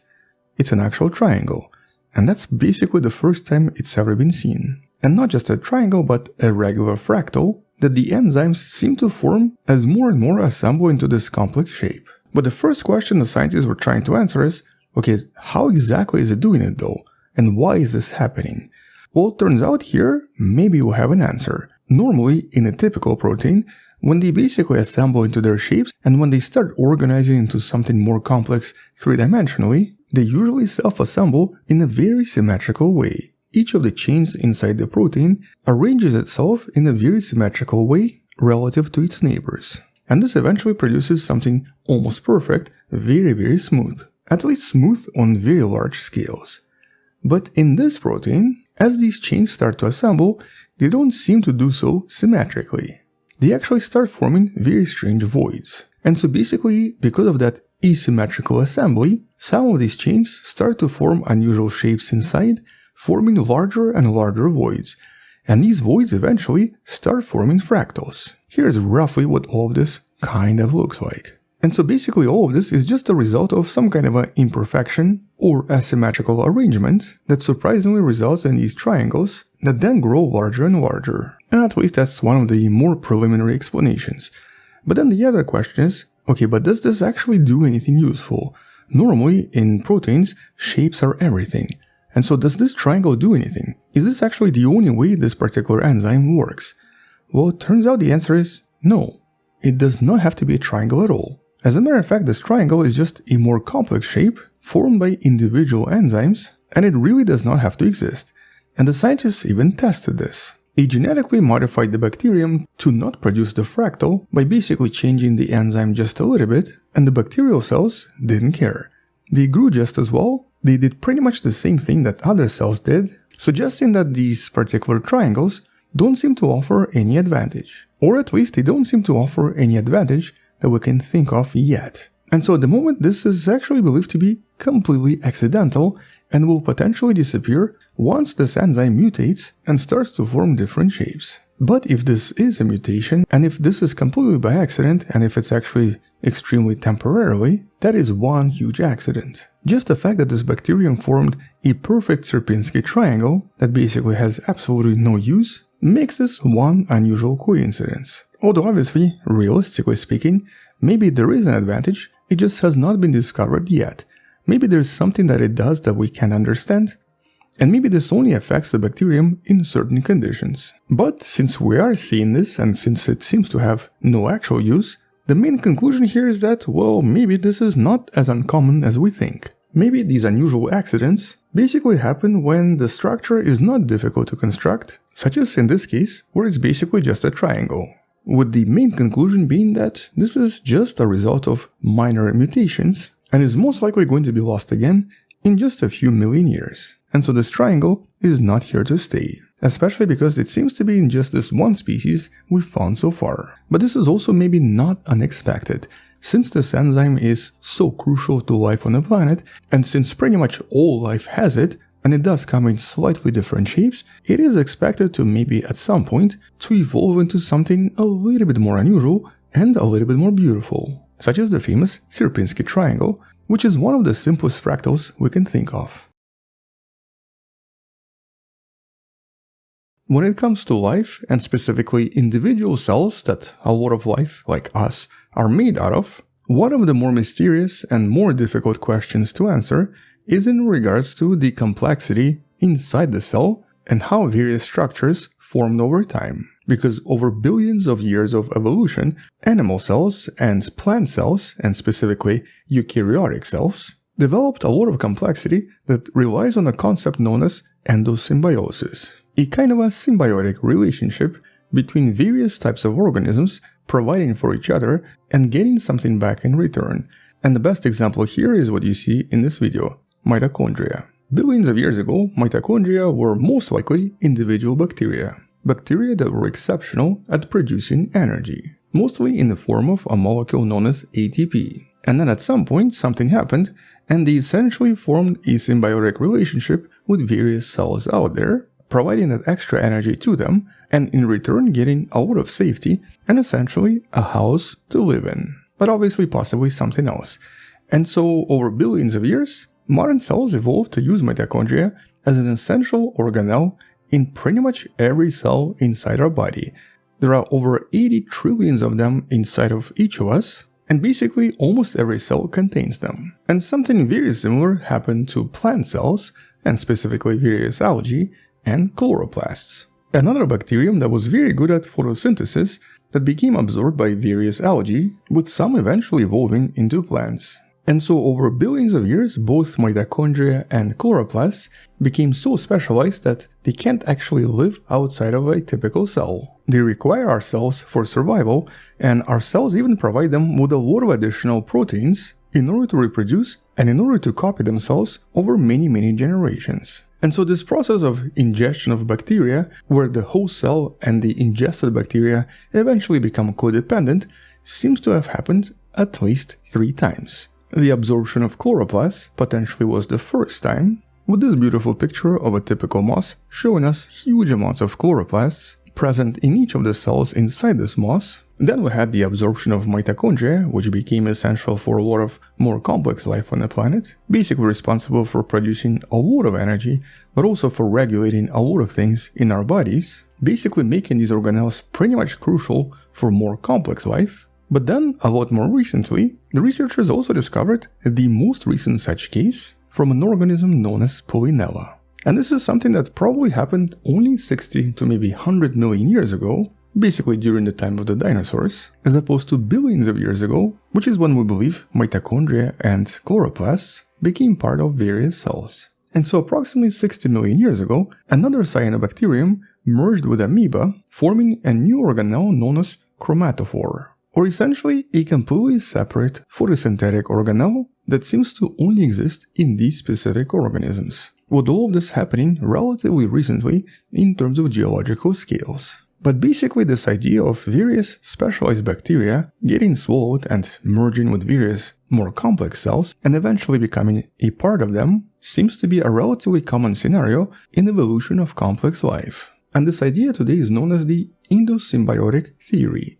Basically the process of ingesting bacteria in order to form this permanent relationship that then changes the cell and creates a new organism. And though mitochondria and chloroplasts still obviously have their own DNA, they're completely dependent on the cell they reside in. But so far these examples only present us with 2 separate chemical reactions that life relies on. We have photosynthesis and we have the production of ATP, or the energy molecule. But we know that bacteria evolved to actually use a lot of other chemical reactions for the survival on the planet. For example, something that plants rely on as well is of course the idea of nitrogen fixation. Plants need nitrogen for growth And normally, most plants get nitrogen by creating a kind of a collaboration, or once again, symbiosis, with nitrogen-fixating bacteria somewhere around the roots. This is sometimes referred to as the root microbiome, and it's, I guess, kind of similar to what we have in our guts, that essentially helps roots digest various types of matter and acquire different nutrients they need for growth. But here, just like with our guts, the microbes don't live inside the cells, they basically live around the roots, forming their own communities. And this type of bacterial symbiosis is extremely common. As I mentioned, we have something similar inside our guts, and pretty much most animals out there use bacteria for something to some extent. But when it comes to nitrogen, it is a very crucial element, and it's actually kind of surprising that no life so far has developed an ability to basically integrate these bacteria into the cells forming organelles, kind of like mitochondria, kind of like chloroplasts. Or so we thought. Transition into the actual topic that we're discussing today. Turns out, something has done that. The researchers just now discovered a new organism that seems to have nitrogen-fixating properties, and the organelle in this case is now going to be referred to as nitroplast. Kind of like chloroplast, but in this case, it fixates nitrogen. With all of this discovered in a single-celled algae known as Brarudosphera bigelowii. And the cyanobacterium that seems to be present here, responsible for the fixation of nitrogen, is now referred to as UCYN-A. And the thing about the organism where this organelle is located is that it's already kind of strange. It's essentially what's known as a coccolithophore. We've actually discussed this in one of the previous videos you can find in the description, but in essence these are some of the strangest looking organisms on the entire planet. They're all marine organisms, they essentially rely on oceans, they're also extremely successful and exist everywhere, and more importantly, they seem to form these unusual shield-like formations around the cell, and it's not clear why. They're actually super diverse and do come in a lot of varieties, and have definitely existed on the planet for over 100 million years. As a matter of fact, that previous video that I mentioned in the description talks about the ones that existed around the time dinosaurs perished. But despite their complexity and their overall numbers, we still barely know anything about them because they are super tiny and are also generally very different from a lot of other life.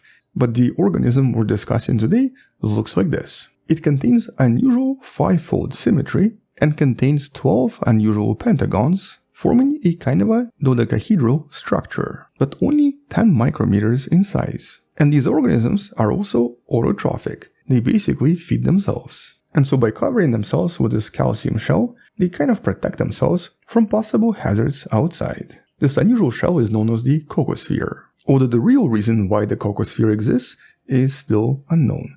It's actually one of the mysteries here. Nevertheless, these organisms are super important because they capture a lot of calcium, but also a lot of carbon. This is actually made out of calcium carbonate. And as a result, they form one of the biggest parts of the carbon cycle in the oceans, which is why so many scientists try to understand them a little bit better. And so this time, by using X-ray tomography, and by watching these cells divide using individual frames, the researchers realized that as they divide, one of the unusual bacteria known as Acellocyanobacterium thalassa that lives inside of them seems to rely on a lot of genetic code and a lot of proteins from the host cell. For example, they don't seem to have genes producing rubisco, which is usually essential. And they're also unable to fix carbon via photosynthesis. Yet, the cell they live in can do all of this, but just doesn't really have any nitrogen. And so approximately 2,000 various proteins essential for this bacterium seem to come from the host cell and not from the DNA inside. In other words, this is basically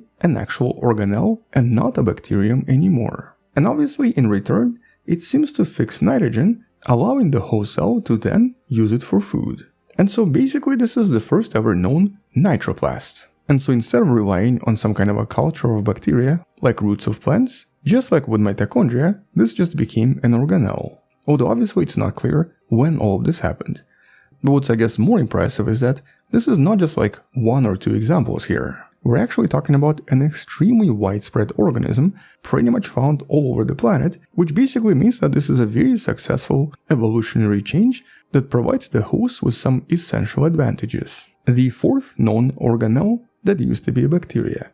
We have mitochondria, chloroplasts, chromatophores, and now nitroplasts. But I guess more importantly, the scientists are now thinking of how we can maybe use this for actual plants. In other words, is there any way for us to replace this and possibly genetically modify plants somehow in order to give them not just chloroplasts, but also nitroplasts, which would then make them way more efficient at basically growing, but most importantly, would suddenly make nitrogen fertilizers kind of useless. And since fertilizers are both expensive and generally are not very good for the environment, being able to somehow introduce nitroplasts into plants might actually change everything. There's obviously no real way we can do this yet, but this unusual discovery could definitely present us with some options in the future.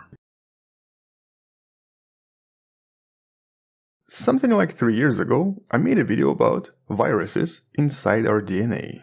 The idea that our genes contain a lot of viral DNA which integrated with us throughout billions of years of evolution. And though we generally tend to think of viruses as pathogens or something that's dangerous or something that's deadly, in reality that's not entirely true.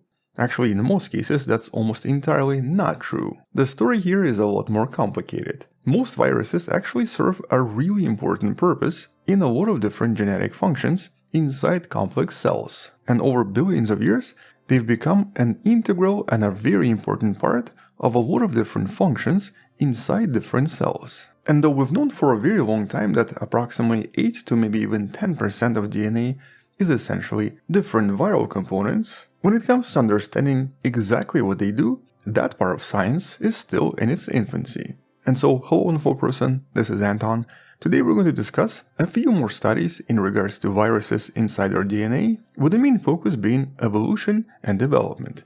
Essentially, viruses, quite a lot of different viruses, helped evolve us into who we are today, and actually even right now support our systems, making us who we are. And so let's discuss the main details from studies you can find in the description, and I guess let's start with one of the bigger studies, with one of the biggest discoveries. So first of all, we know that during the evolution of various organisms, even before we became humans, and before our ancestors became vertebrates, a lot of viruses continuously interacted, or I guess infected, a lot of different species out there, and very often integrated into their DNA. This is especially true of so-called retroviruses, such as HIV that you see right here. And by definition, a retrovirus is a type of virus that's able to insert a DNA copy into its host cell. And in most cases, when the cell gets infected, this viral DNA is then actually considered to be its own. Sometimes the viral DNA remains inside without being touched, and can then actually become part of DNA going down generations and remaining inside without being touched. So in other words, some of these viruses can actually stay inside for generations and generations, and thus become part of the genome of a certain organism. And we know that a lot of ancient viruses infected a lot of different vertebrates hundreds of millions of years ago, because we see the signs of these viruses inside our DNA. And in the video you can find in the description, we've talked about how 8 to 10% of DNA in most vertebrates is actually viral in nature. But it wasn't until recently that the researchers realized how crucial some of these viral infections actually were. As always, you can find all of these studies in the description below, but one of the major discoveries is actually in regards to what's known as myelin. By itself, myelin is essentially a type of a fat or fatty material that usually surrounds nerve cells in order to insulate them, but also in order to increase the rate of electrical impulses. Here's a rough schematic showing us how a lot of neurons inside our bodies, or actually inside of most vertebrates, sort of look like. And this insulating layer is actually one of the reasons why eventually a lot of different vertebrates were able to evolve to become so big, were then able to evolve relatively large nervous systems, and eventually humongous brains, like the ones we have, and a few other animals. A lot of different animals were able to evolve a very efficient way to transfer nervous signals, or basically various electrical impulses. But turns out that in order to create myelin, a very specific gene sequence is required which resembles a lot of retroviruses. Or in other words, genetic code that's responsible for myelin seems to have come from an ancient retrovirus whose genes exist in various mammals, amphibians, fish, but not in vertebrates like, for example, octopuses. And one of the reasons a lot of different vertebrates were able to achieve gigantic sizes Like for example, one of the reasons elephants can get so big is really because myelin allowed various vertebrates to have very efficient electric signal communication, making body size no longer an issue. But surprisingly enough, all of this was only discovered recently because previously we actually thought a lot of these genetic regions were so-called non-coding regions or junk DNA. But completely by accident, the researchers behind a recent study discovered a gene they now refer to as retromyelin. And in order to see if it actually is what it is, they even conducted experiments where in certain species they would knock this gene out to see what would happen. And so here they learned that this unusual gene, which seems to be viral in nature, is directly responsible for the existence of myelin. When it was removed genetically, the lab animals where it was removed were no longer able to produce myelin inside their nerve cells and thus had a very slow nervous response. And so by knocking down this unusual gene, retromyelin, they confirmed its viral nature. And it very likely started approximately 360 million years ago during the so-called Age of Fishes.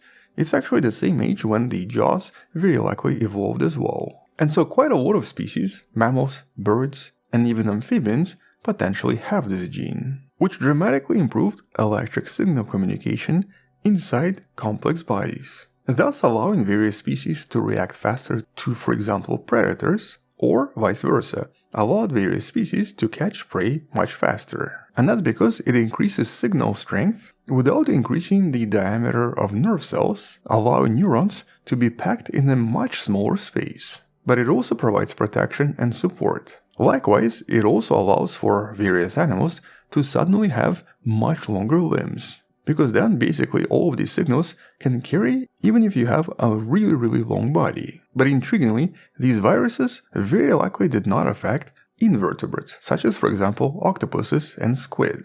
And because of this, these animals evolved something a little bit different. Here, instead of packing cells and surrounding them with myelin, various types of invertebrates ended up evolving extremely wide nerve cells, which are actually quite efficient at transferring signals, but the problem is that you cannot have as many of them in the same volume of space. And so technically, squid and octopuses would never really have as many neurons as vertebrates unless they have an enormous body. And that by itself becomes extremely inefficient in a lot of different ways. And naturally, our brains, our super complex, super advanced brains, are also a result of all of this as well. There's no way we would have 80 billion neurons and have efficient communication if it wasn't for myelin and if it wasn't for this viral infection. But even more intriguingly, when the researchers tried to analyze if this happened just once, basically spreading to other organisms from some kind of a single infection, or if this happened multiple times, they actually discovered that this infection very likely happened multiple times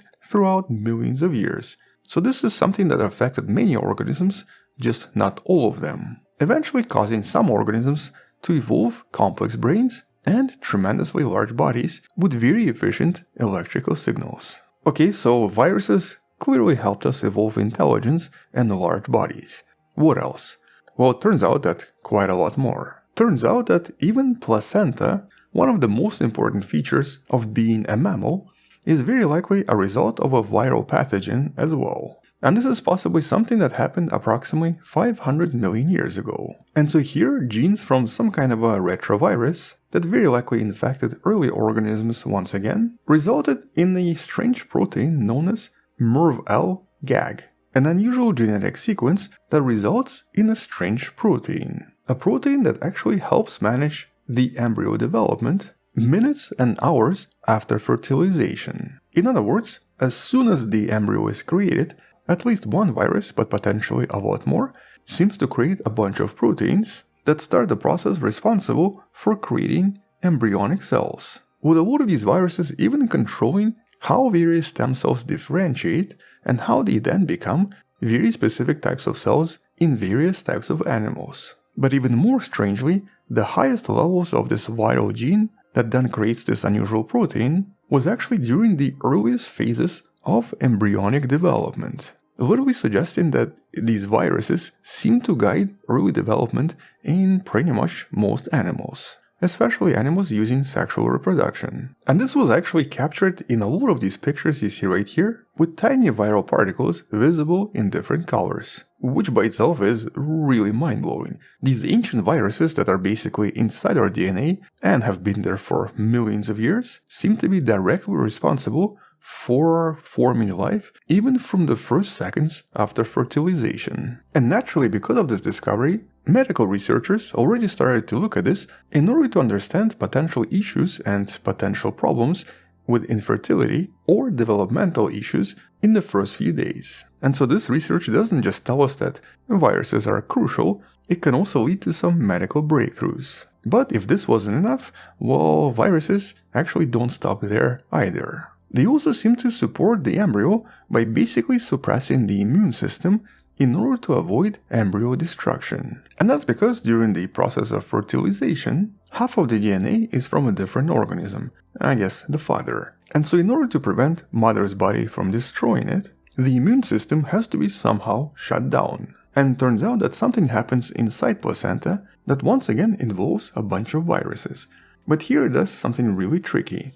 It basically pretends to be under a constant viral attack, explored more in the study right here. And by doing this, it prevents the immune system from destroying the fetus, and it seems to do this by using these unusual genetic repeats known as ALU, a kind of a double-stranded DNA that seems to be once again viral in origin that literally causes the placenta to start an immune response. But because these are not real viruses but just viral leftovers, they don't really do anything. But because of this, placenta acts as if it's always infected, which actually ends up protecting the fetus during its development. And here just a little bit more anatomy to help you understand. Inside placenta, the outer layer is known as syncytiotrophoblasts, a very thin cover inside the uterus that forms a kind of a wall in order to protect the fetus, and also serves as a kind of a border that both feeds the fetus and also protects it from mother's immune system. And turns out that the protein responsible for creating this unusual structure is known as syncytin. But this strange protein has very unusual DNA. Unusual in a sense that it seems to resemble HIV quite a lot. And so once again, this protein seems to have come from an ancient retrovirus, extremely similar to HIV and other retroviruses. And so the fetal development seems to be entirely dependent on a lot of different ancient viruses inside our DNA. But those are just some of the recent discoveries from just the last few years, and are definitely not the last discoveries, and probably not even the most mind-blowing discoveries we're going to be making. As I mentioned before, 8 to 10% of DNA seems to be viral in origin, and none of it seems to be junk. It all very likely has function. But it will take a while to find out what function. Okay, so for me personally, when it comes to trying to understand who we are, it kind of blows my mind to know that, for the most part, inside our bodies, there are physically more bacterial cells compared to the cells we're made out of. In other words, if you were to count all of the cells inside your body, so like brain cells, skin cells, bone cells, and so on, and then compare this to bacteria living in, for example, inside our guts, even though by mass our cells represent a much bigger amount, in terms of physical numbers, bacteria definitely win. And in some of the previous videos, I basically raised the simple question, so who are we then? Are we basically just some kind of a carrier or some kind of a generation ship for a lot of these types of bacteria living inside of us and actually physically affecting our behavior, our mood, our personalities, and so on? You can learn about all of this and a lot of these mind-blowing discoveries in some of the videos in the description, but in essence, these questions have still not been answered. All we know is that there are a lot of different microbes, which include bacteria, viruses, fungi, and even archaea, living inside of us, mostly inside the intestines, and they seem to do a lot of different stuff that changes who we are, what we think, and of course, who we become with time. But in today's video, I wanted to focus on some other additional discoveries that basically suggest that these bacteria don't just live in our intestines, they've practically invaded everything. And so, hello wonderful person, this is Anton. Let's discuss some of these additional discoveries, including potential evidence for the bacteria living and working and doing all kinds of stuff inside our brains. But I guess let's start with the obvious.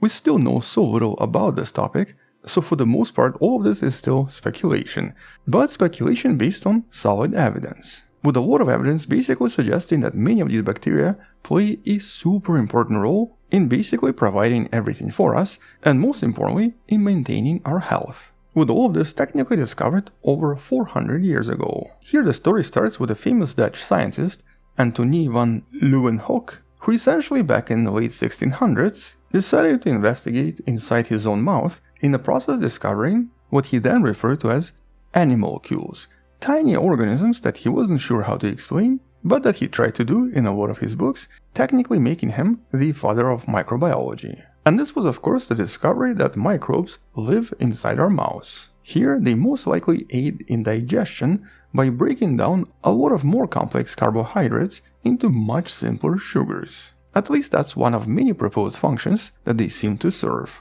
Interestingly though, like with so many other bacteria, when things go out of control and when some kind of a misbalance is reached, they also tend to form what's known as a biofilm. One of the older videos in the description talks about this a little bit more, but in essence they basically form really complex, almost like bacterial cities, where everything seems to function to support the growth of certain bacteria. They basically create large communities. And in our mouths, or I guess on our teeth, this is basically the reason for various cavities. Most dental problems are usually the result of some kind of a bacterial misbalance, which suddenly has them form these huge communities, thriving communities, that are maybe not so good for our mouths, and turns out can also affect a lot of other body parts, because all of this is kind of connected. Which takes us to the next part. For many decades, researchers always believed that lungs are basically sterile. They have to be in order to support our body, and in order to prevent serious disorders, which do sometimes happen when lungs get infected.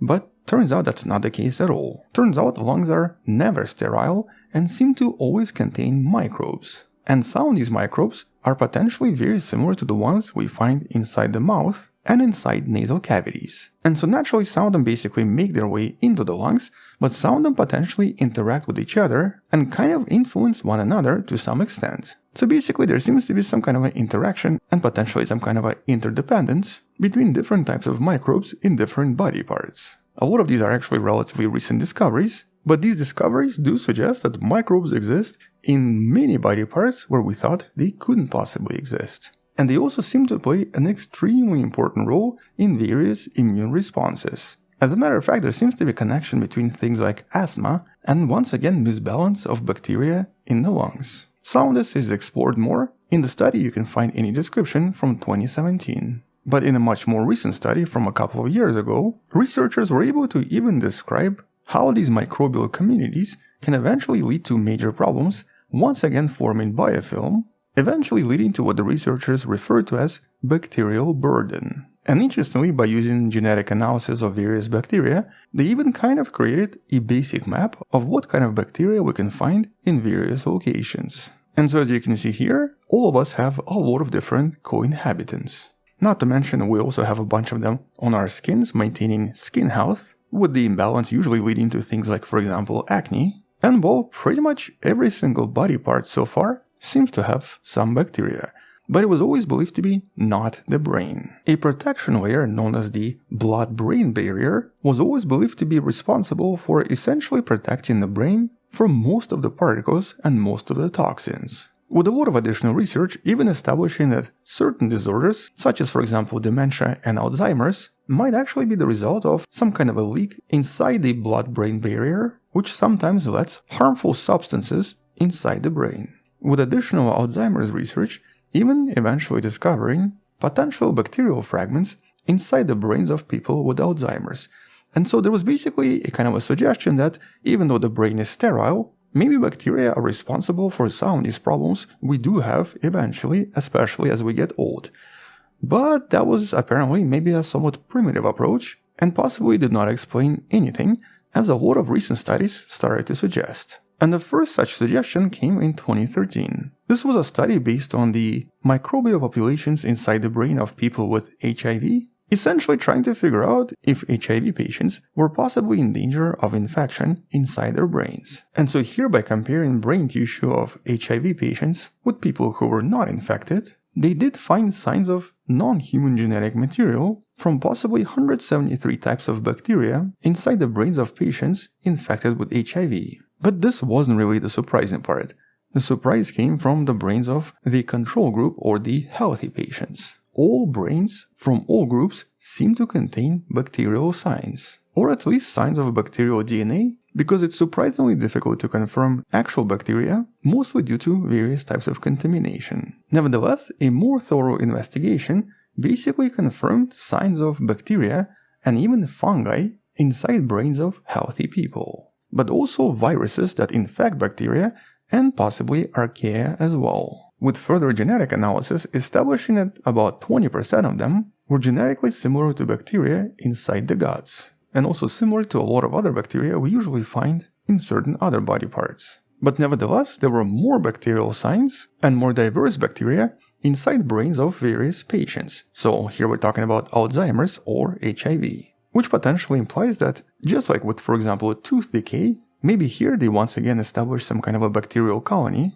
and thus become pathogenic over time. But that's just a suggestion right now, because so far there is no actual pattern or any kind of evidence that certain bacteria cause disease and others don't. It's just, for example, in brains of Alzheimer patients, the bacterial DNA was a lot more diverse. And though by itself a kind of, I guess, mind-blowing discovery, it doesn't really tell us what's happening here. Or more importantly, how exactly these cells got inside the brain. Is this the result of the failure of the blood-brain barrier, or is there actually some kind of an entry point for various bacteria in order to help maintain the brain? Or essentially maybe bacteria inside the brain play a very similar role to, for example, bacteria in our guts in supporting brain health.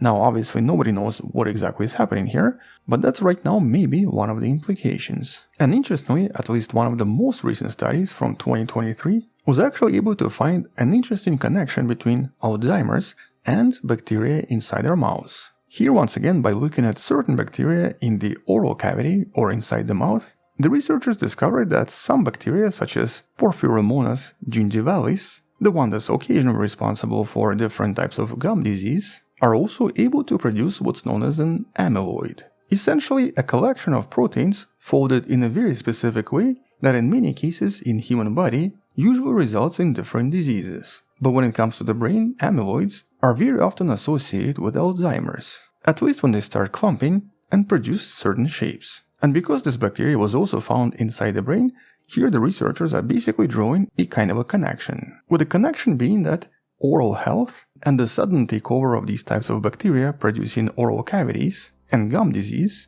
might also find ways to enter the brain and do something very similar inside there as well. Which obviously, if correct, would be a huge implication for, I guess, oral health. So yeah, brush your teeth. Actually, I have to go brush my teeth right now. I'll be back.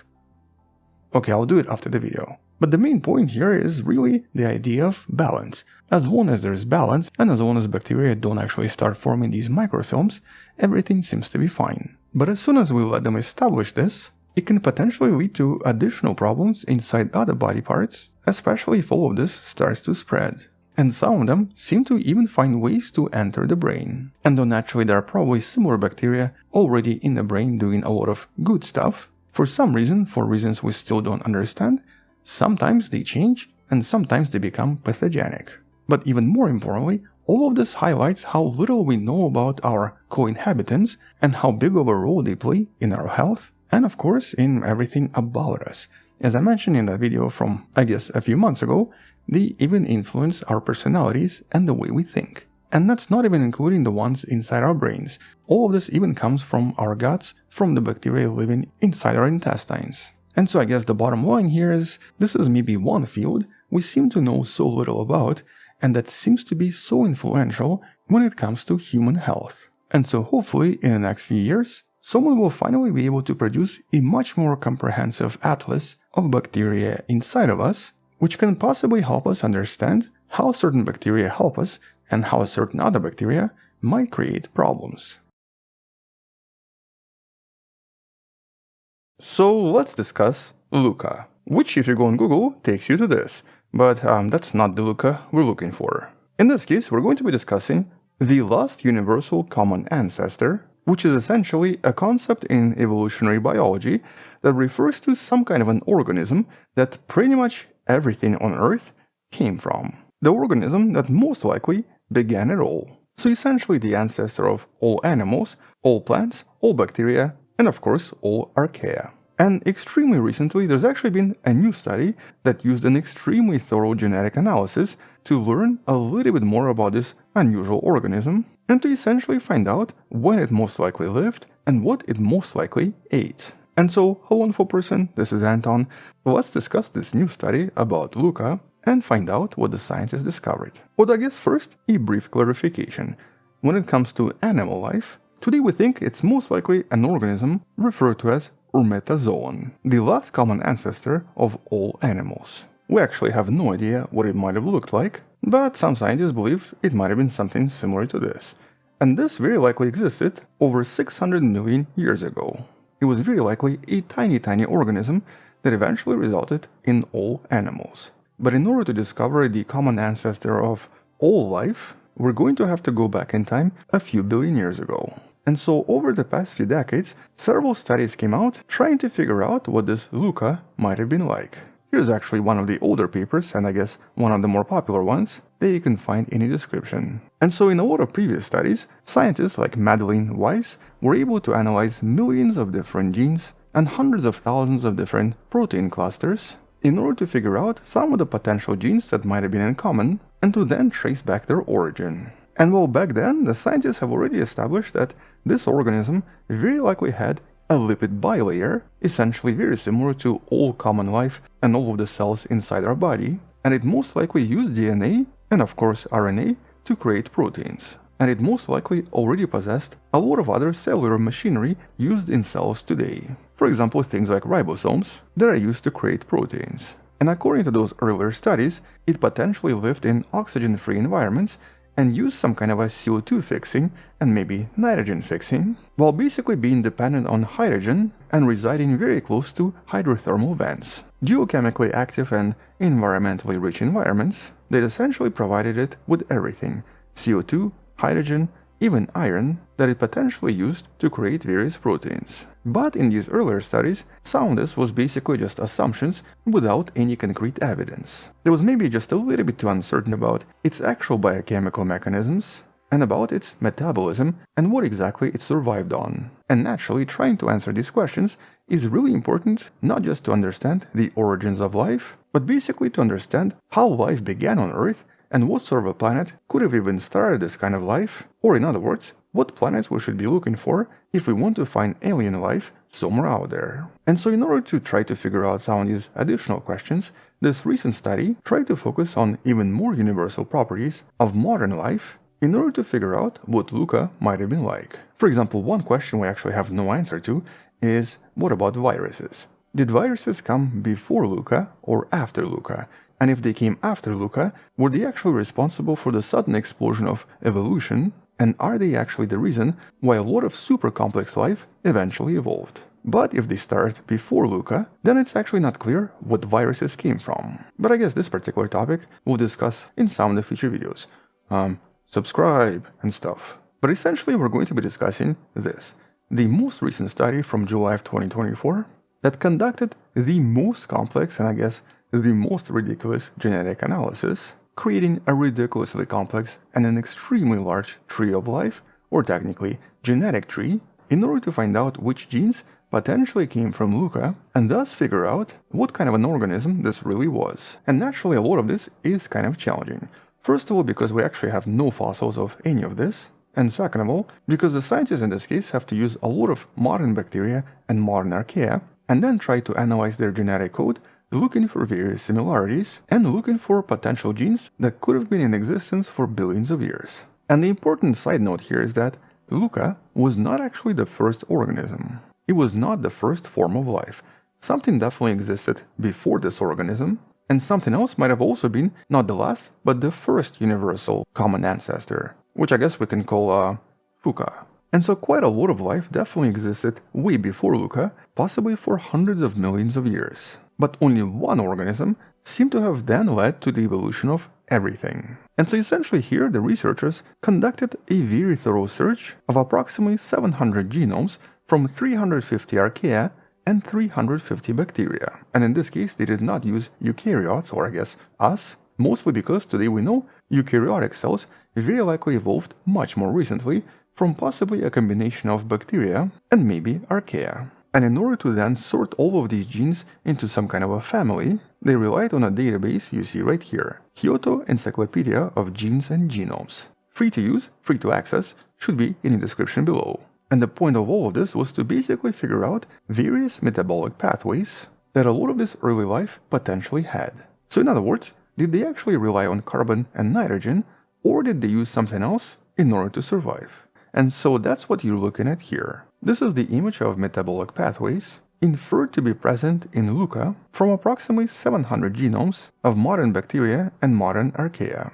And here they were also able to identify 57 specific genes that seem to be common to all of these 700 organisms and are potentially present in all life. That of course includes us. In this case, these genes have not changed over 3.5 to possibly 4 billion years and were most likely present in LUCA. And so this analysis allowed the scientists to work out what sort of metabolism LUCA probably possessed. And well, it turns out that LUCA was potentially not that different from modern prokaryotes and archaea, with the only difference being a slightly smaller genome. And more importantly, there were no signs of photosynthesis or nitrogen fixation, something that a lot of modern bacteria do use. But its genome that potentially contained approximately 2.5 million bases, encoding about 2,600 proteins, potentially allowed this organism to become what's known as an acetogen. In essence, it basically lived in anaerobic or oxygen-free conditions and then used CO2 and hydrogen to produce acetates,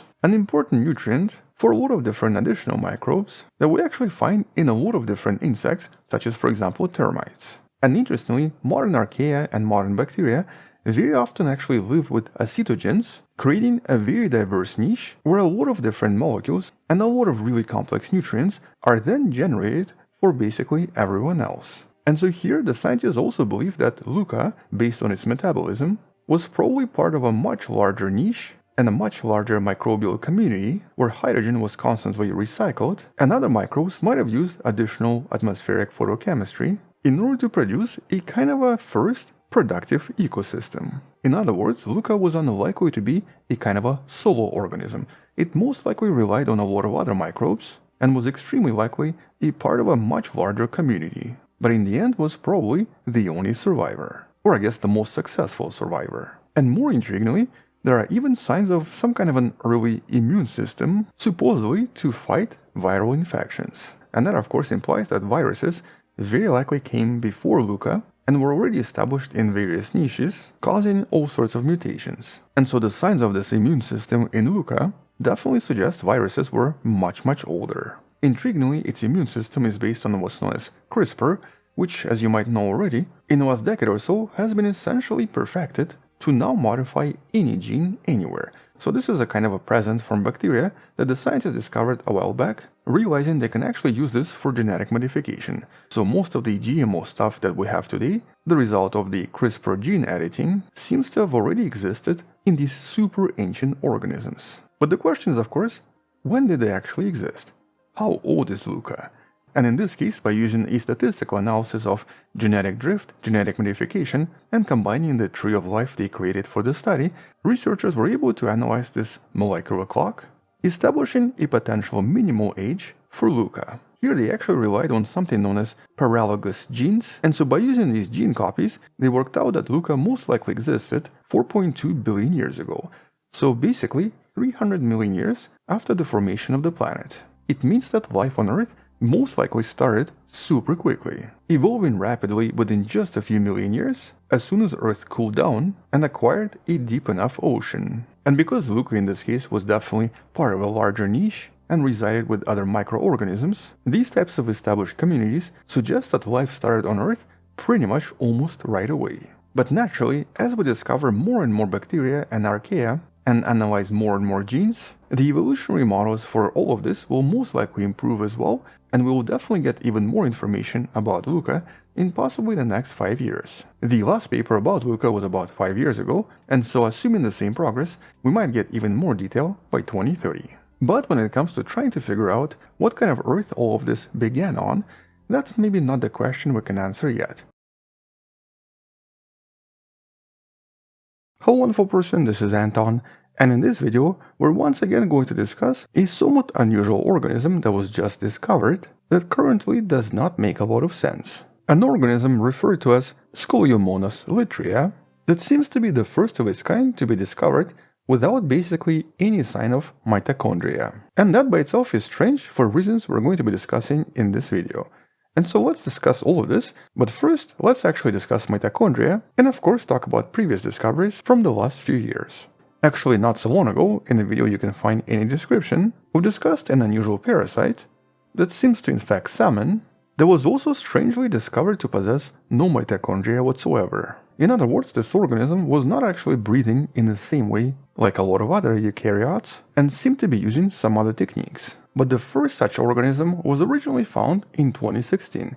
You can find a paper about this in the description. And more similar discoveries have been made in the last few years, with all of them being a part of a group of eukaryotes now referred to as metamonads. These are technically what's known as a protist, so basically not an animal, not a fungi, and not a plant, but an organism containing a nucleus, and most of the advanced organelles we usually find in various eukaryotes. But a lot of these metamonads, which are actually a really large group, unusually were lacking mitochondria. And the first assumption here was that we basically discovered some kind of a primitive eukaryote before those cells joined with mitochondria, giving birth to everything else. But eventually, biologists realized that this was incorrect, because many of them did contain leftovers of what seemed to be either mitochondrial DNA or even mitochondrial structures. And so they essentially lost mitochondria over time. Quite a lot of them still contain what's known as hydrogenosomes, which produce hydrogen, and sometimes even small structures known as mitosomes. But because a lot of these organisms also turn out to be parasites,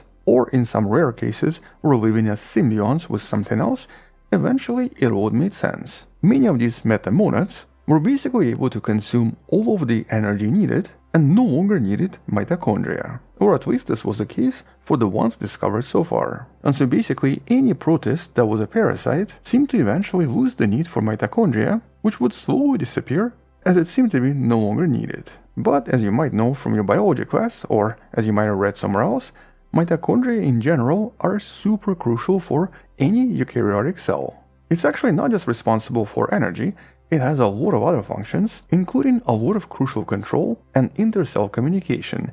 As a matter of fact, it's so complex that it deserves its own video that's going to be coming out in the next few weeks. Side note, I've actually been super fascinated with mitochondria for a very long time, mostly because their origin and their function is extremely unusual. Today it's believed that these used to be bacteria previously, or basically they were individual bacteria living by themselves, but at some point something happened and they decided to kind of collaborate with some kind of a different cell, very likely some kind of an ancient Archaea, eventually creating something that became a eukaryote. And in some of the previous research, which you can learn about in videos in the description, researchers actually found a mitochondria-like bacteria inside our guts. So basically it is some kind of a cousin, or possibly some kind of an ancestor.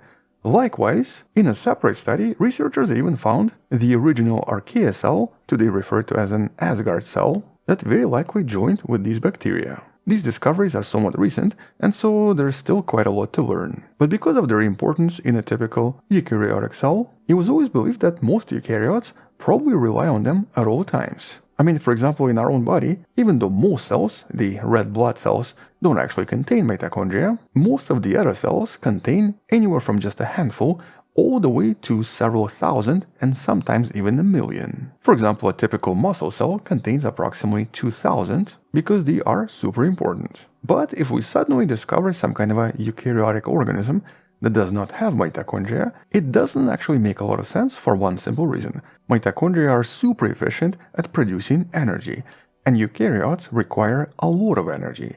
So they must have either found a different way to consume energy very efficiently, so basically like a typical parasite, or maybe they discovered a new technique for converting energy without the use of oxygen. And well, up to this point, pretty much most discoveries previously were in extremely specific conditions. Like I said before, they were either parasites consuming energy directly from the host, or some of them were discovered to live inside guts, in very oxygen-poor environments, but in extremely nutrient-rich environments, allowing these cells to consume a lot of energy just from their surroundings without really doing much. Surprisingly, a lot of these types of cells seem to exist in various termites, and even help them digest a lot of cellulose, which would be otherwise extremely difficult. Although strangely enough, one of the most recent discoveries was coming from the gut of chinchilla. It's not entirely clear what it does there yet, but it was definitely thriving, basically living a life by consuming everything from these little rodents. Technically, we can actually get these protists as well with this parasite known as Giardia lamblia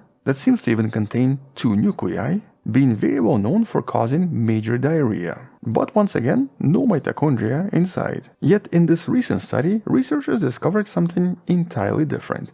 It was not a parasite, yet it was still a eukaryote that did not have mitochondria either. And this time it was also what's known as an extremophile. In this new study you can find any description, Shelby Williams and her team discovered completely new microscopic eukaryotes with one catching their eye almost right away. And that's the one you see right here, Scoliomonas lytria. The first ever discovered eukaryote that's not a parasite, that doesn't live inside guts, and seems to be entirely free-living, or basically living in an open environment, yet without any mitochondria. Although in this case it caught their eye mostly because of its unusual shape, a very strange hunchback cell body, and unusual twisting grooves that formed various curves inside the cell. In other words, this seems to be an extremely bizarre organism. But even more importantly, it seemed to completely lack all mitochondrial proteins. There were no leftovers, there were no surviving organelles, here there was basically nothing. And though this kind of made sense with parasites or with organisms inside the guts, it really made no sense for a free-living organism. And this was confirmed through gene sequencing, where not a single mitochondrial protein was discovered inside the cell, which led to a new proposition. These cells now form their own clade. They name them Basque or Barcelona and Scoliomonas. Unusual cells that seem to contain a major reduction in mitochondrial use, yet that seem to be not parasitic and live in open environments. And intriguingly enough, here, nobody actually knows exactly how these organisms are able to acquire energy, or basically how they can breathe and what they use to survive. Now we know that they live in anaerobic conditions, or basically conditions without oxygen, and so in that sense mitochondria would be completely useless, but somehow over millions of years they were able to replace the need for mitochondria with something entirely different. But what it is, nobody knows. And so because this is just the first study, here scientists could not figure out how exactly these cells produce their ATP or how they survive and what they use for energy production. But they clearly have some really important anaerobic adaptations, which at some point will probably help us understand how certain advanced organisms can transition from being oxygen-breathing to become exclusively anaerobic. Because at some point in the past, the ancestors of these cells definitely used oxygen as well. It's just they don't anymore. And so quite a lot of things about this organism is currently a complete mystery.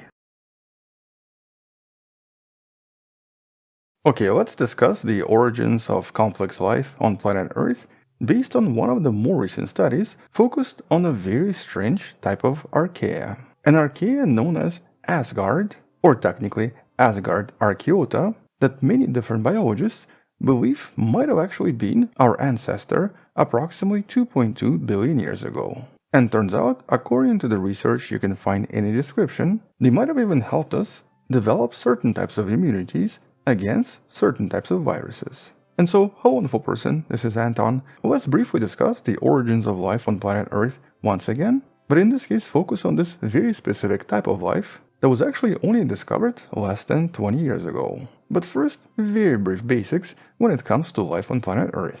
Today we generally divide pretty much all life on planet Earth into prokaryotes and eukaryotes. Prokaryotes, more commonly known as bacteria, are essentially tiny cells, usually containing no nucleus and no complex organelles inside, but were most likely the first life on planet Earth.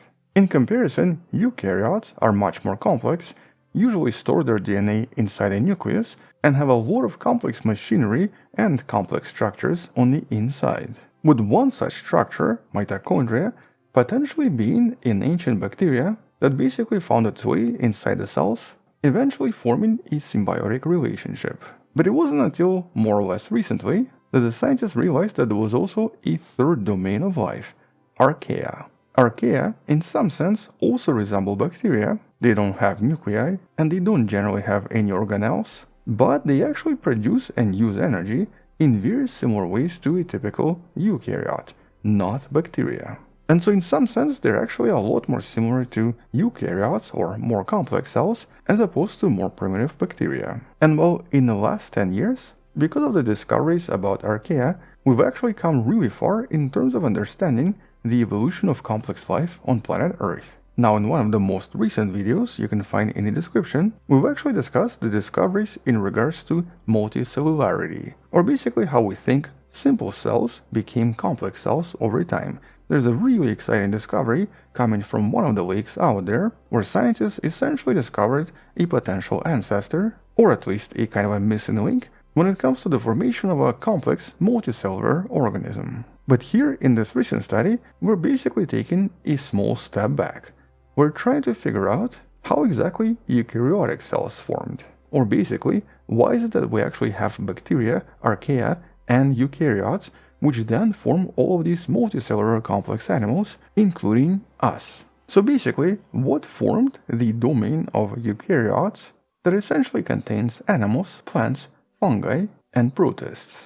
And well, it turns out that there is this one organism that potentially explains everything. And it's an organism that was accidentally discovered living around a hydrothermal vent very close to the location referred to as the Loki's castle. Now, not the actual castle, obviously. This is just a place northwest of Norway that's basically a very large field of 5 active hydrothermal vents at a depth of 2,300 meters, 7,700 feet. And quite a lot of new species were discovered living around these vents, including very strange archaea. And so because this was so close to Norway, and also because this was already named Loki's castle, a lot of these archaea acquired names from Norse mythology. For example, one of the groups was named Odin, one of them was named Heimdall, and this one right here was named Loki. And eventually researchers decided to name this superphylum Asgard. So basically they're known as the Asgard microbes. And it turns out that a lot of these Asgard members seem to actually contain a lot of various signature proteins that have only been seen in eukaryotes and never in bacteria. For example, proteins in regards to how they process sugars, or proteins that remodel and change their membranes. And that's despite the fact that for the most part,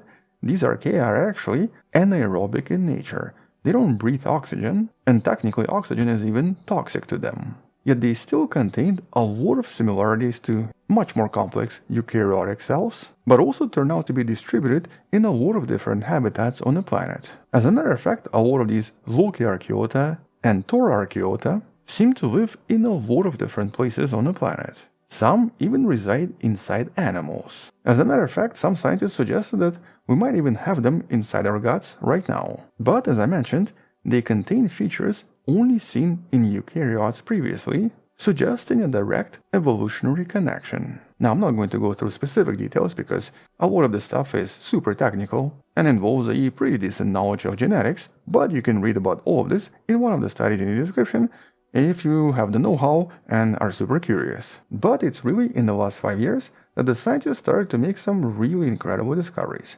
For example, in 2020, they discovered that this archaea, Candidatus prometheorarchaeum, actually engaged in a type of a cross-feeding with different bacterial species. In other words, they actually started to form a kind of a symbiosis, while also forming unusually long branching membranes, with many of them meant for grabbing other bacteria or even other cells. And so here a lot of scientists actually started to realize that this potentially shows us how a lot of early cells might have formed some kind of a symbiosis with each other and eventually formed a complex eukaryotic cell where one of the bacterial cells eventually evolved into mitochondria. As a matter of fact, we believe this merger must have happened at least twice. And so here the research basically suggested that modern eukaryotic cells are very likely a merger between ancient archaea and some kind of a very specific bacteria, presenting evidence that it was probably from some kind of an archaea similar to the ones I just described. And so that first merger, that potentially happened 2.2 billion years ago, produced first single-cellular protists that possibly still did not use oxygen to breathe.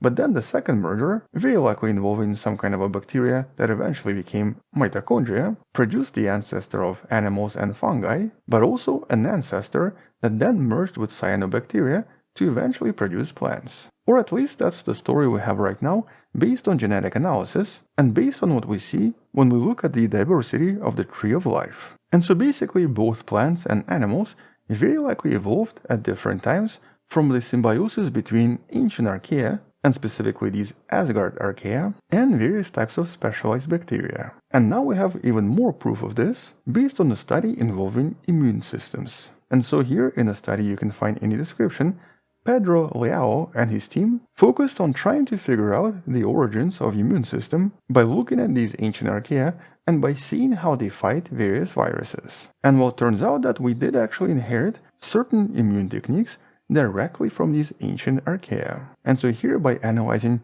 thousands and thousands of genomes, they've discovered tens of thousands of viral defense systems, basically specific genes and proteins that are usually responsible for fighting off viral infections. And using this classification, they then discovered two classes of proteins that seem to show up in a lot of different domains of life, and specifically in complex life and in Archaea. And here's one of them, viperins. Here you can see the Asgard viperin from various Archaea and eukaryote viperin from basically us. Now in humans, viperins represent a kind of a first line of defense when it comes to viral infection. They actually fight off a lot of different viruses, including hepatitis C and even HIV, and they do this by preventing viruses from making copies inside infected cells. The second type of proteins, known as ergonauts, were actually discovered in plants and also prevent viruses from making copies, but in this case, by directly cutting up viral genetic material,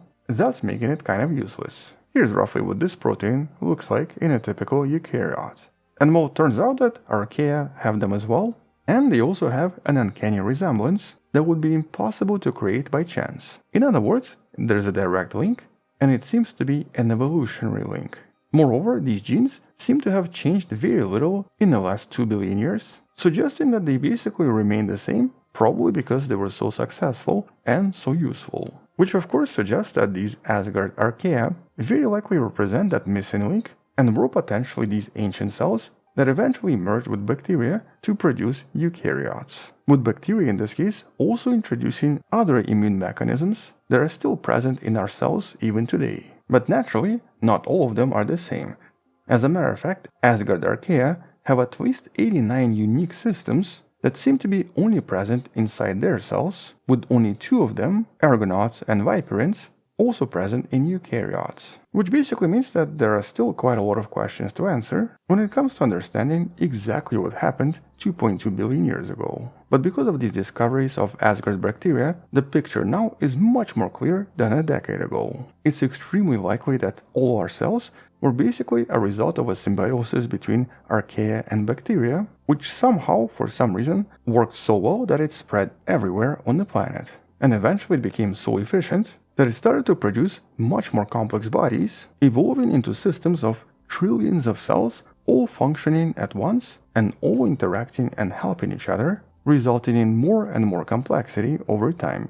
And so here I'm of course talking about a typical animal body. But exactly how this complexity came to be, that's maybe not the question we can answer yet.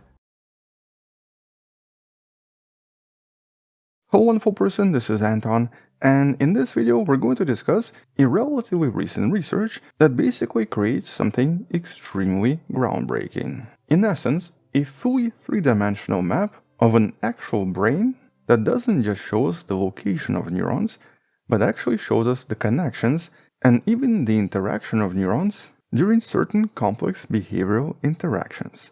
But there is a small caveat. Here we're not talking about human brain, we're not even talking about a brain of a typical mammal, we're talking about a brain of one of the smallest animals when it comes to biological studies. This was a brain of a fruit fly, Drosophila melanogaster, the fly that most of us I think are familiar with. And the fly that's often used in research due to its relatively simple genetics, relatively rapid life cycle, and its ability to produce large number of offspring. And though originally this fly was from Africa, it's now technically spread everywhere and has officially become a relatively common pest. But because these are still animals and are sexually dimorphic and even possess somewhat complex behavior when it comes to attracting mates, such as for example conducting certain dances or even singing, naturally this made these flies extremely valuable for different types of biological research. And so we know these flies do possess relatively complex behavior, despite their tiny sizes and of course their tiny brains. As a matter of fact, there's quite a lot of studies documenting their complex courtship behavior, suggesting that even for these tiny creatures, there is already so much complexity inside their brains. And so in the last 2 decades, scientists have even discovered that approximately 60% of genes inside these flies are somewhat similar to the genes in humans, with up to 75% of known human diseases having an actual match to genes in fruit flies, which has always made them an intriguing target for study because of how easy they are to grow in a lab and because of how easy it was to manipulate their genes and then study various effects when it came to various sicknesses. But more importantly, it made these flies a perfect target for a lot of emerging fields in biology. And that's because we understand their bodies and everything about them so well that learning new biology based on these flies becomes extremely easy. And ever since the early 2000s, so basically in the last 2 decades, there's this one field that started to develop very rapidly because of many different advances in the fields of neuroscience. This is a young field known as connectomics, a kind of a sub-branch of neuroscience that doesn't just deal with neurons, but actually deals with connections of neurons and the effects these connections have on different types of behavior. And the purpose of this field is to create a kind of a map of neural connections that shows us what happens inside the brain during certain types of activity. Here's one of the earlier examples from the human brain based on 20 different subjects. And one of the reasons this field is so important is of course our realization that when it comes to brain, nothing is really localized to one single point. Any kind of a brain activity or any kind of an action or a thought usually depends on structures in a lot of different locations inside the brain, which very often produces something like this. It essentially activates separate networks, with for example different thoughts or different actions resulting in different types of networks, or to be more exact, different types of connectomes. And so today this connectome has become an extremely important part of interpretation of brain data, extremely important in neuroimaging. But so far, all of the previous research, especially in humans, has been extremely difficult to conduct, and all of these connectomes are extremely rudimentary and actually don't even teach us much because things here are just way too complicated. And so in order to learn more about this field, and in order to of course understand everything a little bit better, researchers studying connectomes decided to start with a brain we understood really well, the brain of these little guys. And of course, these little guys too. And their brains were perfect. They're tiny, they're actually the size of a sand grain, but are still able to produce complex behavior, and of course behavior that we often observe in a lot of different animals. And so by being able to create a connectome of a fruit fly, this would allow researchers to essentially have a kind of a base and of course a lot of different methods that could then be applied to more complex animals, including eventually humans. And what's really intriguing about their brains is that despite their tiny size, and despite the fact that they only have about 140,000 neurons, they're actually able to create at least 50 million connections, allowing them to have this complex behavior. But just to give you a comparison, our brains contain 86 billion neurons and form trillions of connections in the process. So there's obviously a huge difference. But baby steps, right? And so let's talk about this recent research and what exactly the scientists were able to achieve.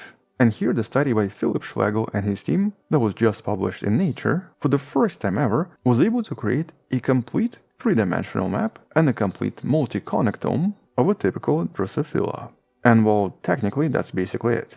That was the point of the study, and that's what they achieved. But I guess here, to understand the importance of this, let's briefly discuss a bit of a history and put this in a better context. And here we have to start with a study by Sidney Brenner, John Graham White, Elwyn Southgate, and J.N. Thompson, who back in 1986 released a study that took them approximately 20 years to complete. By literally using colored pencils, they were able to trace 302 neurons inside a typical roundworm, C. elegans, creating the first ever complete connectome of one of the simplest animals, Here these worms only contain 300 neurons, but even here this took years and years. And even back then, researchers already understood that in order to understand the nervous system, we had to create these maps. But it wasn't until early 2000s, when computers became powerful enough, that it suddenly became possible to start mapping all of this using digital media. And naturally, the next target was the fly. But even here, the complexity of the procedure is still quite enormous. For every single brain, and we're talking about a super tiny brain, like I mentioned, it was just the size of a sand grain, they had to be cut into tiny pieces, producing individual layers that could then be scanned in order to identify individual neurons, which the computers would then connect into a larger image. And so here, every individual layer had to be processed in order to map one of the tiniest brains in the animal kingdom. Luckily for the researchers, Google became interested in this as well, and so a lot of resources came from Google directly. And within just a few years, the first section of the brain became mapped. Here's actually one of these sections, with one of the first studies released back in 2021. But here Google also helped with the AI. By using artificial intelligence, it became possible to quickly identify individual neurons and to then trace various connections, which allow the scientists to create these networks super fast. And so for the past few years, scientists studying this created larger and larger structures, eventually tracing the entire brain network and discovering every single connection, forming the entire connectome of a fruit fly. Here we're talking about 139,255 neurons, 50 million connections, and basically a brain of an actual adult fly able to do all of those complex behaviors that I mentioned previously. And so here we finally had an entire brain of a fruit fly mapped with ridiculous precision. Every single connection, every single neuron, and the entire brain network, including every potential structure, even identifying every individual function. But in order to achieve this, they had to do something absolutely ridiculous. 7,000 individual tiny slices of a brain from a fruit fly and 21 million images that had to be then compiled into one single map. Naturally, without the use of artificial intelligence, in this case produced by Princeton University, this would have taken an extremely long time. But by using these new methods, all of this was achievable within just a few years. And we of course had some unusual discoveries. Out of approximately 8,500 known and named cells, half of them, approximately 4,500, were completely new to science. Basically, they discovered neurons we've never seen before and obviously have no idea what they do. But because this is a connectome, it shows us everything in regards to function and precisely maps every single type of behavior and how various neurons interact in this tiny brain. And so because of this complexity and because this method now exists, this can now be applied to much more complex animals. Although naturally, even in animals like lab rats that contain 70 million neurons, or approximately 700 times more than this fruit fly, we're still possibly decades away from being able to create something similar. And intriguingly, because all of this is essentially inside a computer now researchers can start manipulating the brain activity inside this brain and start simulating different types of behavior. For example, in one of the additional papers, Philip Hsu and his team have already used this map to simulate the extension of proboscis, or basically that tiny straw that flies have to suck in sugars, in a very similar way how they do this in real life by just activating these virtual neurons. And so essentially now we can study these circuits and even create these virtual behaviors without using actual flies by just mimicking everything inside a computer, which by itself is a monumental achievement. It allows us to understand how various circuits in the brain work, what exactly they do. It allows us to mimic them, providing clues about various types of complex behavior, and I guess more importantly, taking us just a little bit closer to the ultimate goal of understanding human brain. Although here it's important to remember, it took us nearly 4 decades to go from a worm to a fly, or from 300 neurons to approximately 130,000 neurons. The next target, a lab mouse, is way more complex, with the ultimate target, us, having so much more complexity that if we assume the same progress, it might take up to 100 years. Nevertheless, this is a really important first step, and a step that one day might help us understand everything about ourselves, and of course lead to some major breakthroughs in a lot of different fields. The medical field, the computer science fields, and honestly at this point, possibly all fields. This is actually a pretty big achievement, So at this point, it's even hard to imagine where all of this goes. There's this one thing I could never do, and that's grow plants. Every time I have any plant in my house, it pretty much always dies. And so over the years, and after killing lots and lots of plants, obviously by accident, many of my friends started to give me all sorts of advice on how to become basically a slightly better plant parent. Or I guess advice on how to take care of plants just a little bit better. And one of the strangest advices I've heard from someone else was to basically start talking to plants or start playing music to them. Turns out a lot of people out there, especially people with plants, often play music for them, and all of them claim that it seems to work, in a sense that it helps plants grow bigger, grow a little bit stronger, and even prevents certain problems. And to my scientific mind, at first this made no sense. This just sounded like some kind of a fairy tale or some kind of an urban legend, but turns out that there might be some scientific evidence behind this after all. And so, hello wonderful person, this is Anton. In this video, we're going to be discussing the idea behind music, sound, and plants, but specifically focusing on a recent discovery in regards to the species you see right here, Trichoderma harzianum. Not a plant, not an animal, but a fungi. And a very well-designed experiment that definitively shows music, or more technically, sound, seems to have a dramatic effect on this fungus, and by extension, a lot of different plants. And so let's discuss this in a little bit more detail, but let's start with a brief history of the research. Research that basically doesn't really make sense. And that's because we know for a fact plants don't have any means to perceive sound or music, at least based on the cell structure and all of the organs they possess. So how can they possibly be influenced by music or sound, and what could possibly change their growth and change their health in a sense if there is some sound around them? Well, previously there was an assumption that maybe sound waves, because these are mechanical interactions, stimulate plant cells by allowing them to grow stronger or bigger, or by possibly triggering something inside. But here's the thing, that's just like a placeholder explanation that does not have any physical proof behind it, and there is really no evidence for any of this. Despite of this, there is no shortage of studies and different types of research that seems to definitively show that certain sounds and certain noises seem to have an effect on plants of all sorts. For example, here's a study from 2014 that was able to show that different types of music seems to have different types of effects on a specific type of a rose. Interestingly, it seemed to enjoy classical music and certain types of Indian music, but really disliked rock. But here the problem was that this was a one-person study, and it was never really replicated again. Here though we had another study from 2018 that once again demonstrated how various types of frequencies affected plant growth and leaf development depending on the frequency played. Here they actually used different types of frequencies and different types of volume, observing different types of results. But one of the criticisms for this paper was that there might have been not enough control here, and there could have been some additional factors at work here that were not previously considered. And so despite the intriguing discovery here, there were still some doubts about the actual effects. Here's a more recent study from 2020 that once again played different types of music for alfalfa and lettuce plants, observing somewhat similar effects. And another earlier study that focused on different types of music again, once again observing different effects depending on the type of music. And it obviously did not have to be music.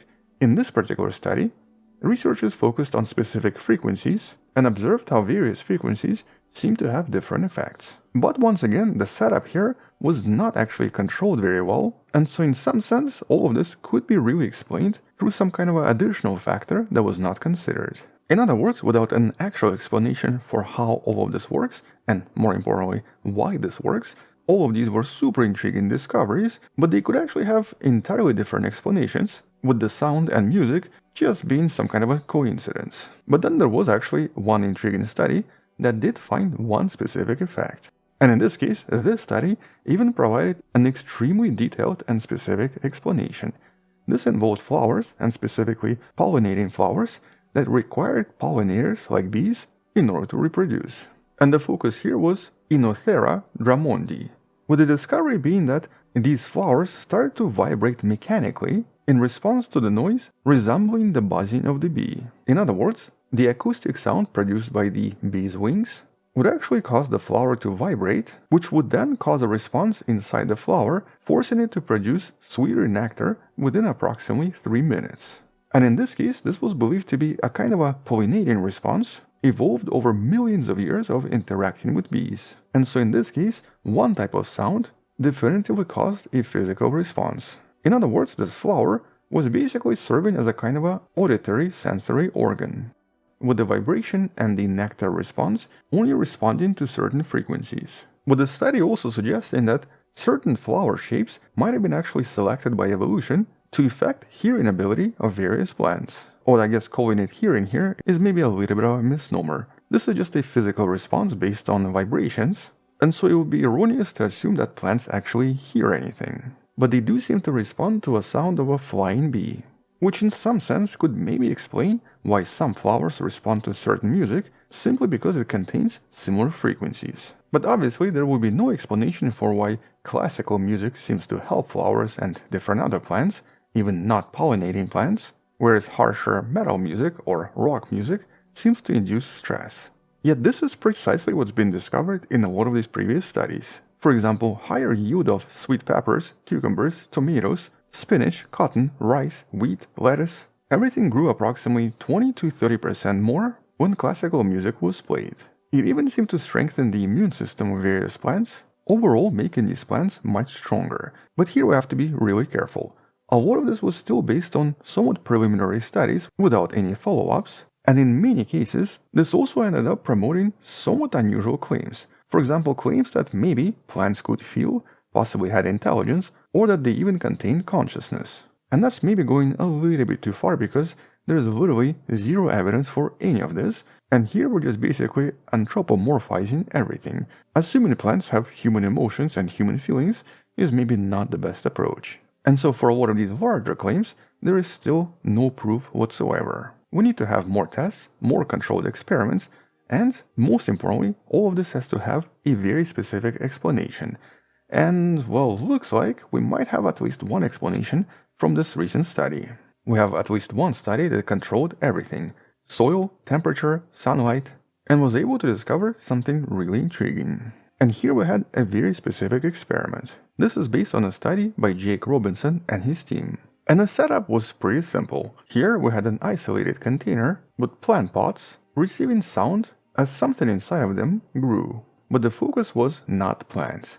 It was actually this: Trichoderma harzianum, which is basically a fungus, but an extremely important fungus. Possibly one of the most important fungi when it comes to plants and plant growth. This fungus is present in pretty much all soil-containing plants, and it's almost always part of the colony inside the plant roots. And it's actually believed to dramatically enhance growth of plants, but most importantly, it's known to dramatically increase immune system while also acting as a kind of a parasite for various pathogenic fungi which can generally hurt plants. In other words, it doesn't just help plants, it also seems to kill anything that tries to hurt plants. And so here, some of this fungus was grown with acoustic stimulation, but it was just white noise. So essentially we had conditions with crackling white noise or nothing. And as you can see, the effects were quite dramatic. Even after just 30 minutes of white noise every day, after 5 days, this fungus would grow much larger than the fungus that grew in silent conditions, suggesting that high-frequency crackling noise seemed to dramatically encourage the growth of this fungus, allowing it to produce spores much faster than typical. And though it's obviously not clear why this fungus seems to grow better in noisy conditions, this potentially could explain why those plants were growing much better when there was noise around them. In other words, if there's more of this fungus around those plants, they'll naturally become stronger, have better immune system, and grow much faster than other plants. In other words, at least one implication from this study is that the noise might actually affect the fungus and not the plants. And so the main conclusion from this study is that playing certain sounds indeed promotes healthier soil and may dramatically improve agricultural growth. But it has to be a specific sound, because a previous study from like 4 years ago basically discovered something else. Here, the noise of a refrigerator seemed to encourage growth of a different fungus that usually causes plants to rot and may even promote disease in various plants. Specifically, higher frequencies, above 5000 Hz, seem to dramatically increase the growth of this fungus, causing various plants to suffer as a result. which might explain why those other plants did not like certain types of music, such as metal music. It often contains a lot of high-frequency sounds, which might have instead encouraged the growth of this fungus. And so based on these studies, we can basically assume that maybe the music helps plants because it actually helps fungus, which is almost always present inside those plants. But it still doesn't obviously explain why. Why does this fungus and this fungus grow better in certain frequencies? Why do they produce more spores in certain noises? And why exactly did any of this even evolve? Now the chances are, just like in flowers, this might have some kind of a mechanical activation explanation. We just don't really know what it is yet. Although we do know that a lot of fungi do actually produce extremely similar effects to what we sometimes detect in various neurons. To be more exact, we know fungal networks can actually produce nerve-like electrical activity that has been detected in a lot of different underground networks. Here's actually one of the more recent studies from Andrew Adamatsky that explores the idea of this unusual language of fungi, which essentially seems to be the result of electrical activity inside the fungal networks. But right now, all of these are just individual discoveries without an actual connection, and so we still have no idea what's going on. Hello wonderful person, this is Anton, and it looks like science finally found a way to answer the question of what came first, the chicken or the egg. And today you might find out the real answer. And here we're not just talking about some kind of a philosophical answer, or an answer based on some kind of an assumption. No, not at all. Here we're going to be talking about an actual organism that seems to be about 1 billion years old that possibly explains how eggs came to be. Or at least explains how multicellular life eventually created the idea of embryos.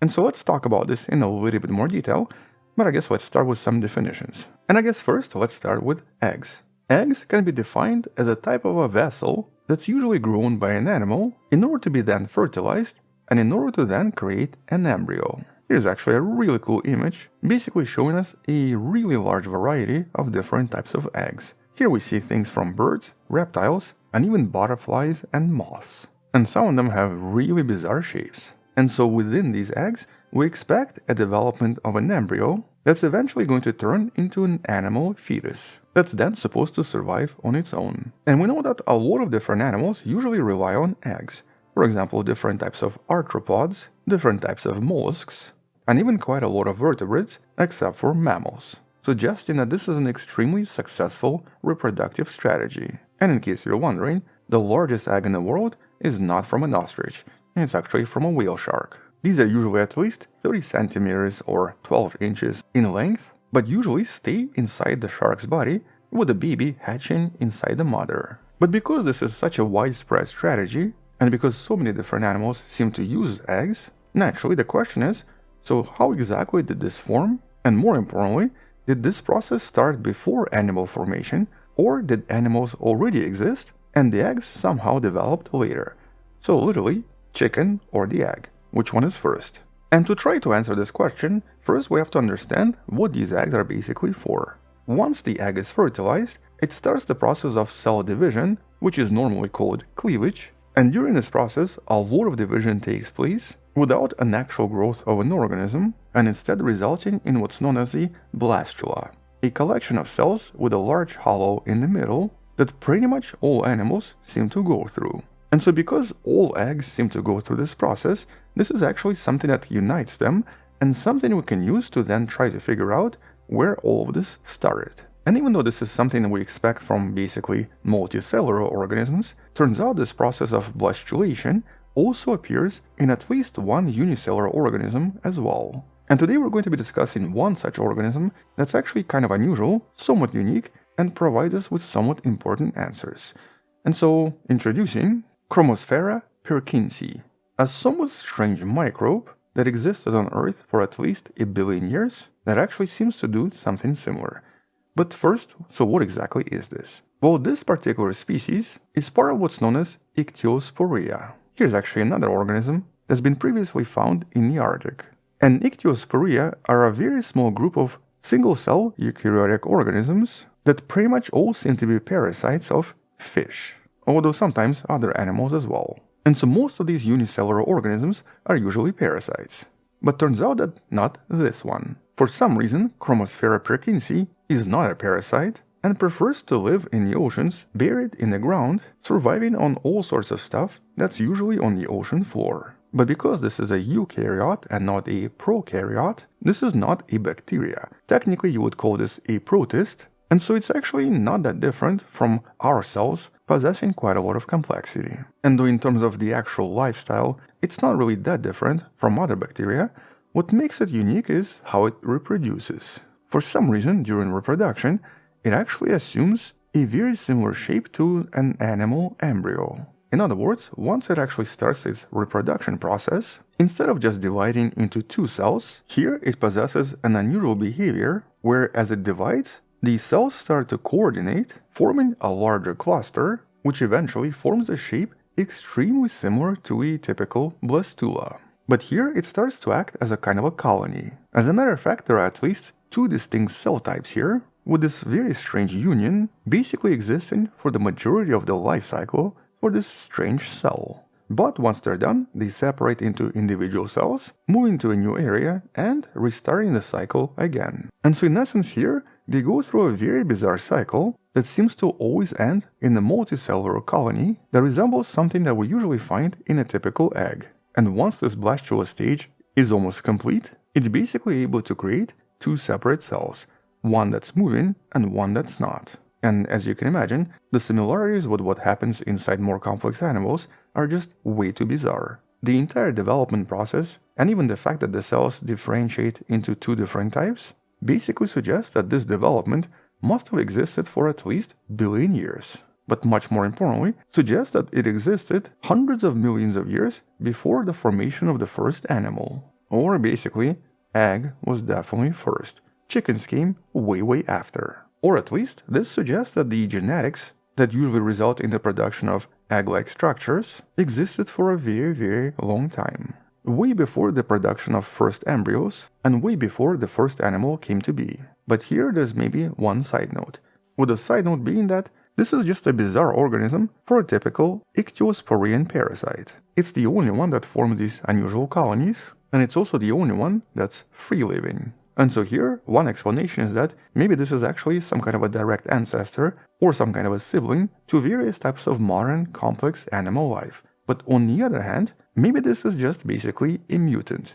An unusual mutant that acquired a new trait through the process of convergent evolution. So for example, just like we know that wings evolved many times in the history of animals, and so did eyes and brains, here maybe this is actually something similar. Maybe these unusual blastula-like formations are just a result of convergent evolution, because for some reason this colony clustering was somehow advantageous both for Chromosphere perkinsii and for modern animal life. And since other similar organisms don't really contain this feature, right now it's not entirely clear if this is indeed a genetic connection or just a type of a convergent evolution. But because the division inside these cells is so similar to what happens inside eggs and inside more complex life, and also because this organism seems to have existed on Earth for at least a billion years, at least for now, this definitely suggests that life potentially developed a way to produce eggs way before eggs themselves. And once the first egg appeared, because this was such a successful process, it eventually spread across different types of life, resulting in a diversity of different egg-bearing animals. And because this particular cell is not really an animal, but is still kind of related to us to some extent, studying this in more detail will eventually answer all of these questions, including the questions on the origins of complex life. And so right now, we cannot rule out some kind of a common ancestor, but we also cannot rule out convergent evolution. But we'll probably have some more answers once someone conducts a genetic analysis, and once we find out if the genes inside us and inside egg-bearing animals are similar to what we find here. Over many years of studying psychology and biology, over time, I actually started questioning some of the modern preconceptions about mitochondria, the tiny organelles inside everyone's cells that are very often referred to as the powerhouse of the cell, or essentially the source of most energy inside our body, responsible for driving all of the functions inside. But the reason mitochondria became so intriguing to me is maybe because of my earlier experience with video games. And there was this one video game that kind of blew my mind. It's actually based on a novel and a movie from Japan, and it was called Parasite Eve. And I guess without spoiling the plot too much, in essence it evolved mitochondria, but mitochondria that become self-aware and that eventually start to communicate with each other in order to create a perfect life form. But it also involves a lot of murder and a lot of violence, which basically made this an amazing video game. And so even today I actually think this is one of the best games ever made, but the point here is that the story is absolutely mind-blowing. And mind-blowing for the reasons we're going to be discussing in this video, because it turns out that it's actually not that far off. A lot of things mentioned in the novel, and of course the video game, turns out to be at least partially accurate, but only discovered in the last few years. And so hello wonderful person, this is Anton. Let's discuss some of the more recent discoveries about mitochondria, but because there are so many, this is just going to be part 1. Or I guess technically part 2, because there was a video previously you can check out in the description. And to begin, I guess let's start with a bit of a misconception in regards to who we think we are. Even though we think of ourselves as human beings, made up of trillions of cells, even on the biological level, we cannot ignore the influence of microbes. Because as of today, over 2200 species of microbes have already been discovered inside of us, with all of them being somewhat crucial and contributing to our survival. And so by sheer numbers, there are actually more microbes inside of us than our physical cells. This is of course the idea behind endosymbiosis. We kind of help each other. We provide home, they provide a lot of other stuff. But if we go back in time, and here we're talking about maybe 2 billion years, one of the first microbes, and I guess one of the most successful microbes to become endosymbiotic inside our cells, was eventually turned into this. Today it's actually believed that they were probably invading bacteria, or might have been actually consumed through the process of phagocytosis, but eventually the two cells became symbiotic, with the bacteria in this case producing all of the energy, and the Archaea, referred to as Asgard, becoming its home. And you can learn more about this, including the discovery of Archaea that most likely turned into our cells over time, in a video in the description. But essentially this was the start of a symbiotic relationship. And a relationship that would last for billions of years, reaching ridiculous levels of complexity. But much more importantly, these bacteria would still maintain a little bit of independence and even possess certain control inside of this new home. In other words, these bacteria always had a lot of impact on the cell they resided in, way beyond just producing energy. And while in just the last decade, a tremendous amount of discoveries about mitochondria suggest that they actually possess way more control than we ever thought, implying that they have impact on our physical health and even mental health. And that's because even after billions of years, these are still technically just bacteria. They're more primitive than other bacteria, but they still maintain their own DNA, and as we've discovered recently, they can also communicate with each other. In other words, it was discovered that these are actually social organelles. They can literally communicate, and even communicate across different tissues. This was actually discovered from just 3 years ago, but Martin Picard and Carmen Sandy wrote this article you can find in the description that basically goes through a lot of ways mitochondria seem to communicate with each other while also communicating with other organelles, including the cell's nucleus. And so here they're actually able to synchronize their behavior, exhibit group behavior or various types of interdependence, and are also able to send messages to each other, influencing the whole organism and influencing our survival and of course our lifespan. They're able to create certain types of hormones, with those hormones affecting other cells. This was actually discovered in a study by Anusha Angajala and her team back in 2018. But here's, I guess, the rough map of what all of this looks like and how this ends up driving the immune response as well as influencing cells really far away.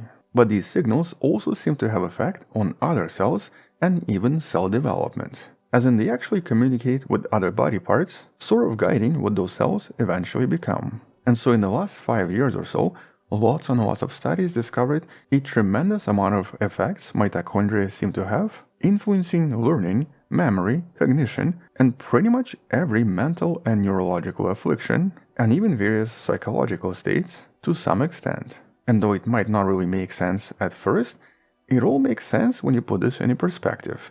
Mitochondria, by design, produce all of the energy inside the body by using oxygen. Specifically by using glucose, eventually turning this into what's known as ATP, the energy source for the entire body. And this process is ridiculously effective.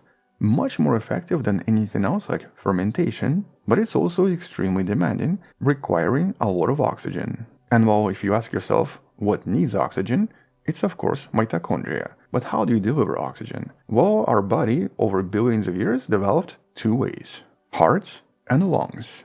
And so one argument that could be made here is of course that mitochondria over billions of years basically communicated with each other to build an infrastructure for their own survival. The circulation system and organs like the heart and of course lungs all basically evolved in response to their demands. Or in other words, we're kind of built to serve these little bacteria, which highlights that this analogy of them being a powerhouse is definitely not correct. They seem to have way more influence than that and potentially represent something much more important.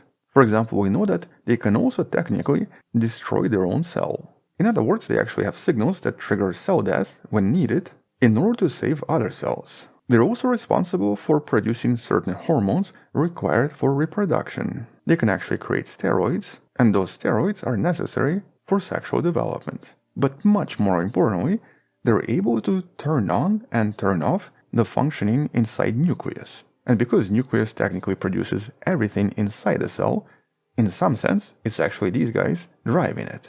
So they're sort of like little pilots inside our cells, guiding and driving everything for what seems to be just over 2 billion years now. Although most scientists refer to them as information processors. So they're sort of like the CPU of the cell. And even more intriguingly, they also seem to possess a tremendous amount of sensors. Or basically they have a lot of different receptors on the surface that to some extent keeps them aware of what's going on. And so when they sense something is going wrong, they can actually activate nucleus or even kill the cell. And most of this was actually discovered because sometimes some people are unfortunate enough to have some kind of a mitochondrial disease. And so when they have some kind of a disorder of mitochondria, we can pretty much right away see the effects this produces. And turns out that this isn't just a physical response, this also affects cognition and causes a lot of psychiatric disorders. But because there is so much diversity even in mitochondria inside our cells, even now it's a bit difficult to predict or to even understand how all of this works. But here's actually one study by Picard and his team that definitively confirmed that mood affects mitochondria. In other words, emotional response on Tuesday night was directly measurable in various mitochondria of the immune system the day after, suggesting that there is a direct connection between our emotions and mitochondria. But in one of the most recent studies, researchers actually wanted to discover something else. They wanted to find out why is it that we actually get mitochondria only from our mothers. Our paternal mitochondria, or I guess mitochondria from our fathers, basically disappears. And that's not just us. This affects all animals, with all of us getting our mitochondria from moms only. And so yeah, your mom's mitochondria technically live inside of you. And that's basically what was studied in this study by Zhang and his team in order to understand why this is happening and what this means for our bodies. But to study this, they had to use worms. Here we're talking about C. elegans, or the most commonly used worms in biological studies. And while prior to this, we actually already knew that our sperm, despite containing 100 mitochondria inside of it, does not seem to contain any mitochondrial DNA.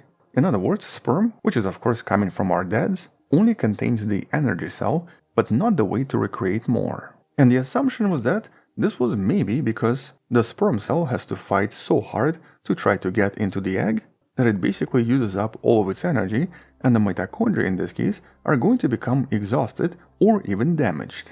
And so it's actually believed that the father's mitochondrial genome is not passed on simply because mitochondria are just no longer in the top shape. And instead only the mitochondria from mothers are inherited. But to do this they had to find a way to disable the mechanism known as PME, paternal mitochondria elimination, and that's the mechanism that destroys the mitochondrial DNA inside sperm, making sure that it's not passed on. But turns out that it's very difficult to do. This mechanism is so important that it's practically impossible to disable it. In other words, the evolution made sure that paternal DNA coming from mitochondria is not passed on, but they were able to delay it by at least a few hours. And so when this mechanism was delayed, the worms that were fertilized were impaired in a lot of different ways. They had a lot less energy, they had difficulty reproducing, they also had impaired cognition, and overall had a lot less ATP or energy of the cell compared to their normal peers. Although surprisingly, a lot of this was actually reversed when scientists introduced vitamin K2. This is usually a bone health supplement, but in this case it actually restored ATP levels, suggesting that there's maybe a way to treat this even in humans. And that's because in some cases, turns out that paternal mitochondrial DNA can sometimes be passed on. But as of today, there are only very few documented cases. In one example though, a 28-year-old man had a lot of problems with muscles, had problem breathing, and could not do any exercise at all, which actually turned out to be the result of paternal mitochondria. But in total, only 17 cases are known to us, with all of the cases producing a lot of physical and mental disorders. Although based on this study, at least now we know that there is a vitamin that can potentially reverse some of this. But this paper was finally able to explain why only our mom's mitochondria ends up inside of us, with the conclusion being that it's really to maintain their health. Because mom's mitochondria is much healthier, it's the best possible solution in order to have a healthier organism. But not everything here is perfect, and sometimes mitochondrial DNA, and specifically the leftovers or the scraps, can actually sometimes enter our own DNA, merging into our genome and becoming what's known as new mites. This animation here kind of shows us how this usually happens, but in essence, when this new mite becomes integrated into human genome, which seems to happen every 4,000 births, it can occasionally cause issues, because it actually acts like a typical viral DNA and can technically cut our genome or become what's known as a jumping gene. And so the new mite accumulation can actually end up contributing to aging or even functional decline and can be detrimental. And so the recent study you can find in a description discovered that new mites appeared every 12.6 days, but the rate of their production increased dramatically in much more stressful situations. And so this is possibly one way how stress can affect our cells and why you can actually age very quickly in very stressful conditions. And though this was only discovered in neurons so far, this is believed to happen in every cell in our body.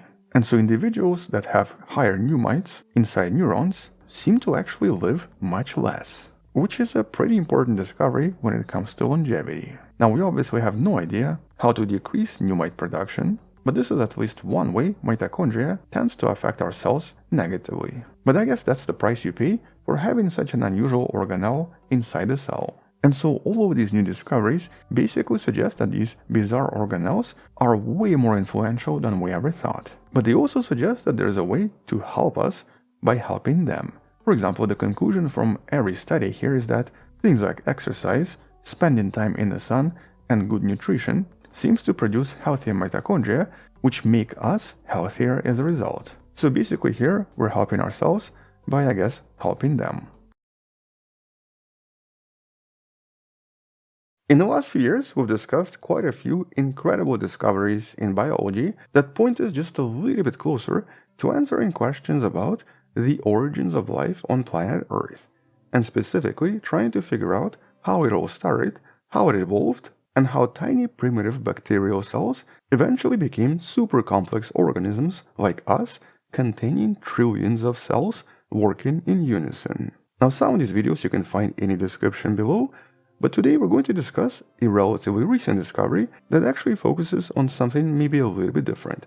The focus is on very unusual structures inside our cells that potentially present us with answers for the actual origin of life on planet Earth that started with very simple RNA molecules.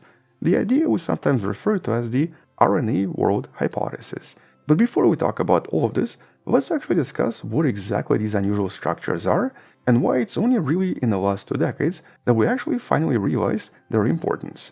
And so, hello wonderful person, this is Anton, and in this video we're going to discuss biomolecular condensates and their connection to the origins of life. But first, baby steps.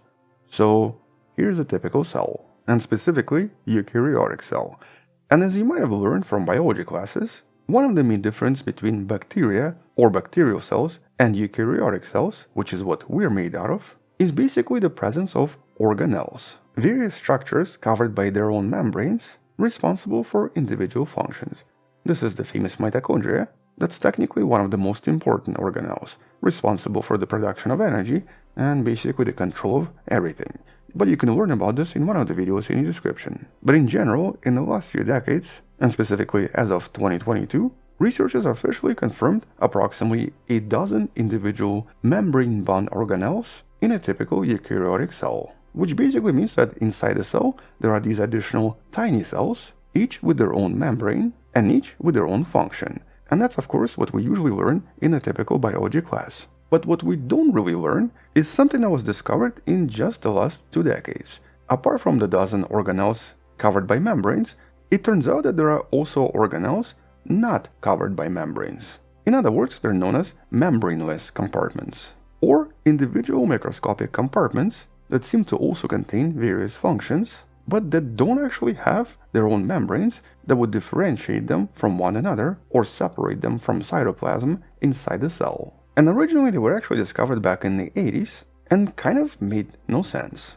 Mostly because prior to this, it was always believed that a typical protein only functions when it acquires its own three-dimensional shape. In other words, when it came to proteins, their structure reveals their function. Once again, another video in the description talks about that as well. And so without its own shape, a protein is not supposed to have function. Yet years ago, researchers discovered a bunch of disorderly proteins, sometimes referred to as IDPs, intrinsically disordered proteins. Yet they also had function and seemed to work. And it made no sense at first until researchers realized that they worked by forming larger structures. As the study right here explains, they basically formed a type of a condensate, or as this image shows, a kind of a larger structure or a larger granule where all of these disorderly proteins would basically chunk up, and that unusual chunk would then acquire its own function. And intriguingly enough, we only started calling them condensates because of the way they form.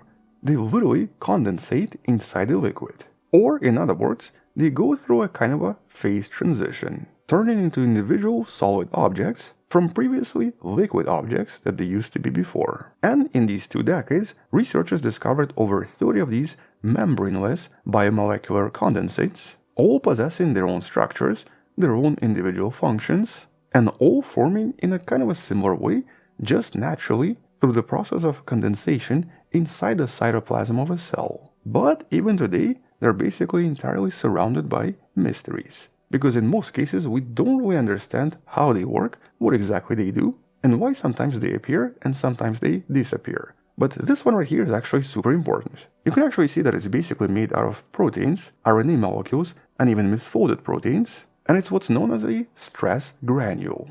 One of these 30 structures we know about that essentially assembles into its own organelle and seems to only assemble under stress. And we don't really know exactly what it does, but we know that it seems to protect RNA in some conditions, especially when the cell is under a lot of stress. In other words, when our cells are extremely stressed, these unusual condensates seem to form naturally, protecting cells from additional damage. We also know that even other organelles seem to contain them as well, with for example nucleus containing several, responsible for additional functions inside nucleus itself. And we know that some of them, such as for example the Lewy bodies, have also been associated with actual physical problems. This is an example of a patient with Parkinson's. So basically, in a lot of different physical conditions, these membraneless organelles are potentially the main culprits, which naturally suggests that there is a lot of interest in trying to understand what's happening here, but we know so little about them because this field is really in its infancy. We just know that these organelles exist. We know that they form naturally through the process of condensation and that they don't contain membranes. And so as a result, all of them are known as biomolecular condensates. And to a lot of scientists, it was super unusual to discover that the entire process of their production is really just a kind of a phase shift. So basically kind of like water turning into ice, here we have molecules turning into solid chunks through the process of phase transformation in certain conditions. But they seem to be involved in extremely diverse processes, usually involving RNA molecules, but also involving DNA damage response and even different types of communication inside the cell. Although technically they can also form gel-like substances or even liquid crystals. And in the last 10 years, scientists have even been able to recreate this phase transition outside of the cell in a typical lab experiment. And that's essentially the first steps in trying to control this somehow and in possibly trying to discover some kind of a cure connected to some of these organelles, as I mentioned, for example, Parkinson's. But here's, for example, one image summarizing some of the functions discovered in just the last 2 years. A lot of these functions are basically in regards to DNA protection, some of them serve as cell signals, and some of them are responsible for stabilizing DNA during DNA transcription. In other words, there seem to be a lot of them, and they're all super important. And it's their discovery that kind of started to change our perspectives about how cells evolved, and most importantly, how early life started as well. Because in many of these cases, a lot of these organelles seem to not just contain clusters of proteins, but in most cases they also contain RNA molecules. In some cases, they're actually made entirely out of these really long RNA molecules that seem to have no other function. And one of the reasons this seems to be very common is actually because, in general, a lot of RNA molecules tend to interact preferentially compared to a lot of surrounding environments. In other words, they're much more likely to bunch up and to create larger structures. And these larger structures then start to attract additional proteins, eventually forming larger organelles. But it's the fact that these organelles eventually acquire function that's of course what's really unusual and very shocking. All of them seem to have defined roles, but for some of them even their function is still super unclear. But what is clear is that, unlike other organelles, such as of course nucleus, mitochondria, and lysosomes, 3 years ago, researchers officially confirmed that bacteria have them as well. And so these exist inside prokaryotic cells as well, which every biology book before would always define as basically containing no organelles. And that only seems to be true for organelles containing membranes.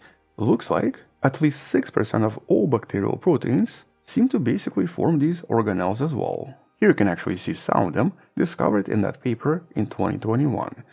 And that is a huge discovery, for one simple reason. It directly shows an evolutionary connection. And specifically because our cells contain a lot more of them, and they're also much more developed. For bacteria, there's maybe 3 to 4 times less, and they seem to be just a little bit simpler, with once again many of them involving RNA molecules, and many of them also responsible for controlling DNA, or even for making and breaking additional RNA molecules. And that's where this directly connects to the idea of RNA world hypothesis. The idea that basically tries to explain the origin of life, starting with a typical RNA molecule, which can easily form in some kind of a primordial soup conditions, eventually forming something more complex, and eventually resulting in a typical cell that would then advance to become us. But there was always that one problem. It was difficult to explain how a small RNA would basically create something larger, or more importantly, would survive without the protection of a membrane. In other words, it's cool that RNA can do a lot of stuff, but without being protected from the outside, and specifically without a way to make lipids and to create membranes, it was basically impossible to connect all of this and to make sense of this hypothesis. And that's of course until a very recent study that was just released in 2024. A study by Gable Wadsworth and a team studying RNA and biomolecular condensates that made a really important discovery. RNA can spontaneously assemble into very long chains that eventually form these biomolecular condensates without the need for any lipids, any membranes, and not requiring any help from anything. In other words, here we had evidence that RNA can easily form really large structures that can eventually acquire function without the need for anything else. And that means that RNA itself, just by bunching up and by forming these condensates, could have easily created much more complex organelles that would eventually start interacting with one another, and eventually, through the process of trial and error, result in something much more complex, potentially creating first protocells, specifically highlighting how RNA can actually act as a scaffold and even regulate protein phase transition, even controlling the size, the shape, and the behavior of much larger structures or much larger droplets that were produced by this condensation, with many chains forming interconnected networks completely naturally without the use of anything else. And this of course takes us just a step closer in helping us understand how life probably started in the beginning and how it most likely started with typical RNA molecules interacting, growing larger, becoming more complex, eventually acquiring complex functions, and then at some point forming something that resembled a cell. Now obviously here there's a bit of speculation going on, but this study provides a lot of intriguing evidence. Although naturally, it's not just about evolution of life. Understanding these complexes and trying to work out how all of this works and how this forms is also very important in helping us understand how all of this can also result in various diseases, or how we can learn to manipulate these condensates for medical purposes, possibly to create new drugs, or possibly to dissolve some of these complexes in conditions like Parkinson's. But like I said, because these are completely recent discoveries, we're not going to have anything practical for a very long time. Nevertheless, by understanding how this works, we can eventually find cures for things like Alzheimer's, Huntington's, Lou Gehrig's disease, and a lot of other sicknesses that seem to be associated with malfunction of these bizarre organelles. And so this is actually a ridiculously important discovery that I'm pretty certain is going to end up in a Nobel Prize. But that's when we know a little bit more about it. Right now we're still scratching the surface, and despite this being super exciting and explaining so much about life on planet Earth, there are still so many unanswered questions. And so once we actually have some answers, we'll discuss this in some of the future videos. Until then, thank you for watching, subscribe, check out previous videos on similar topics in the description below, support this channel on Patreon by joining channel membership or by buying the Wonderful Person t-shirt you can find in the description. Stay wonderful, I'll see you tomorrow, and as always, bye bye.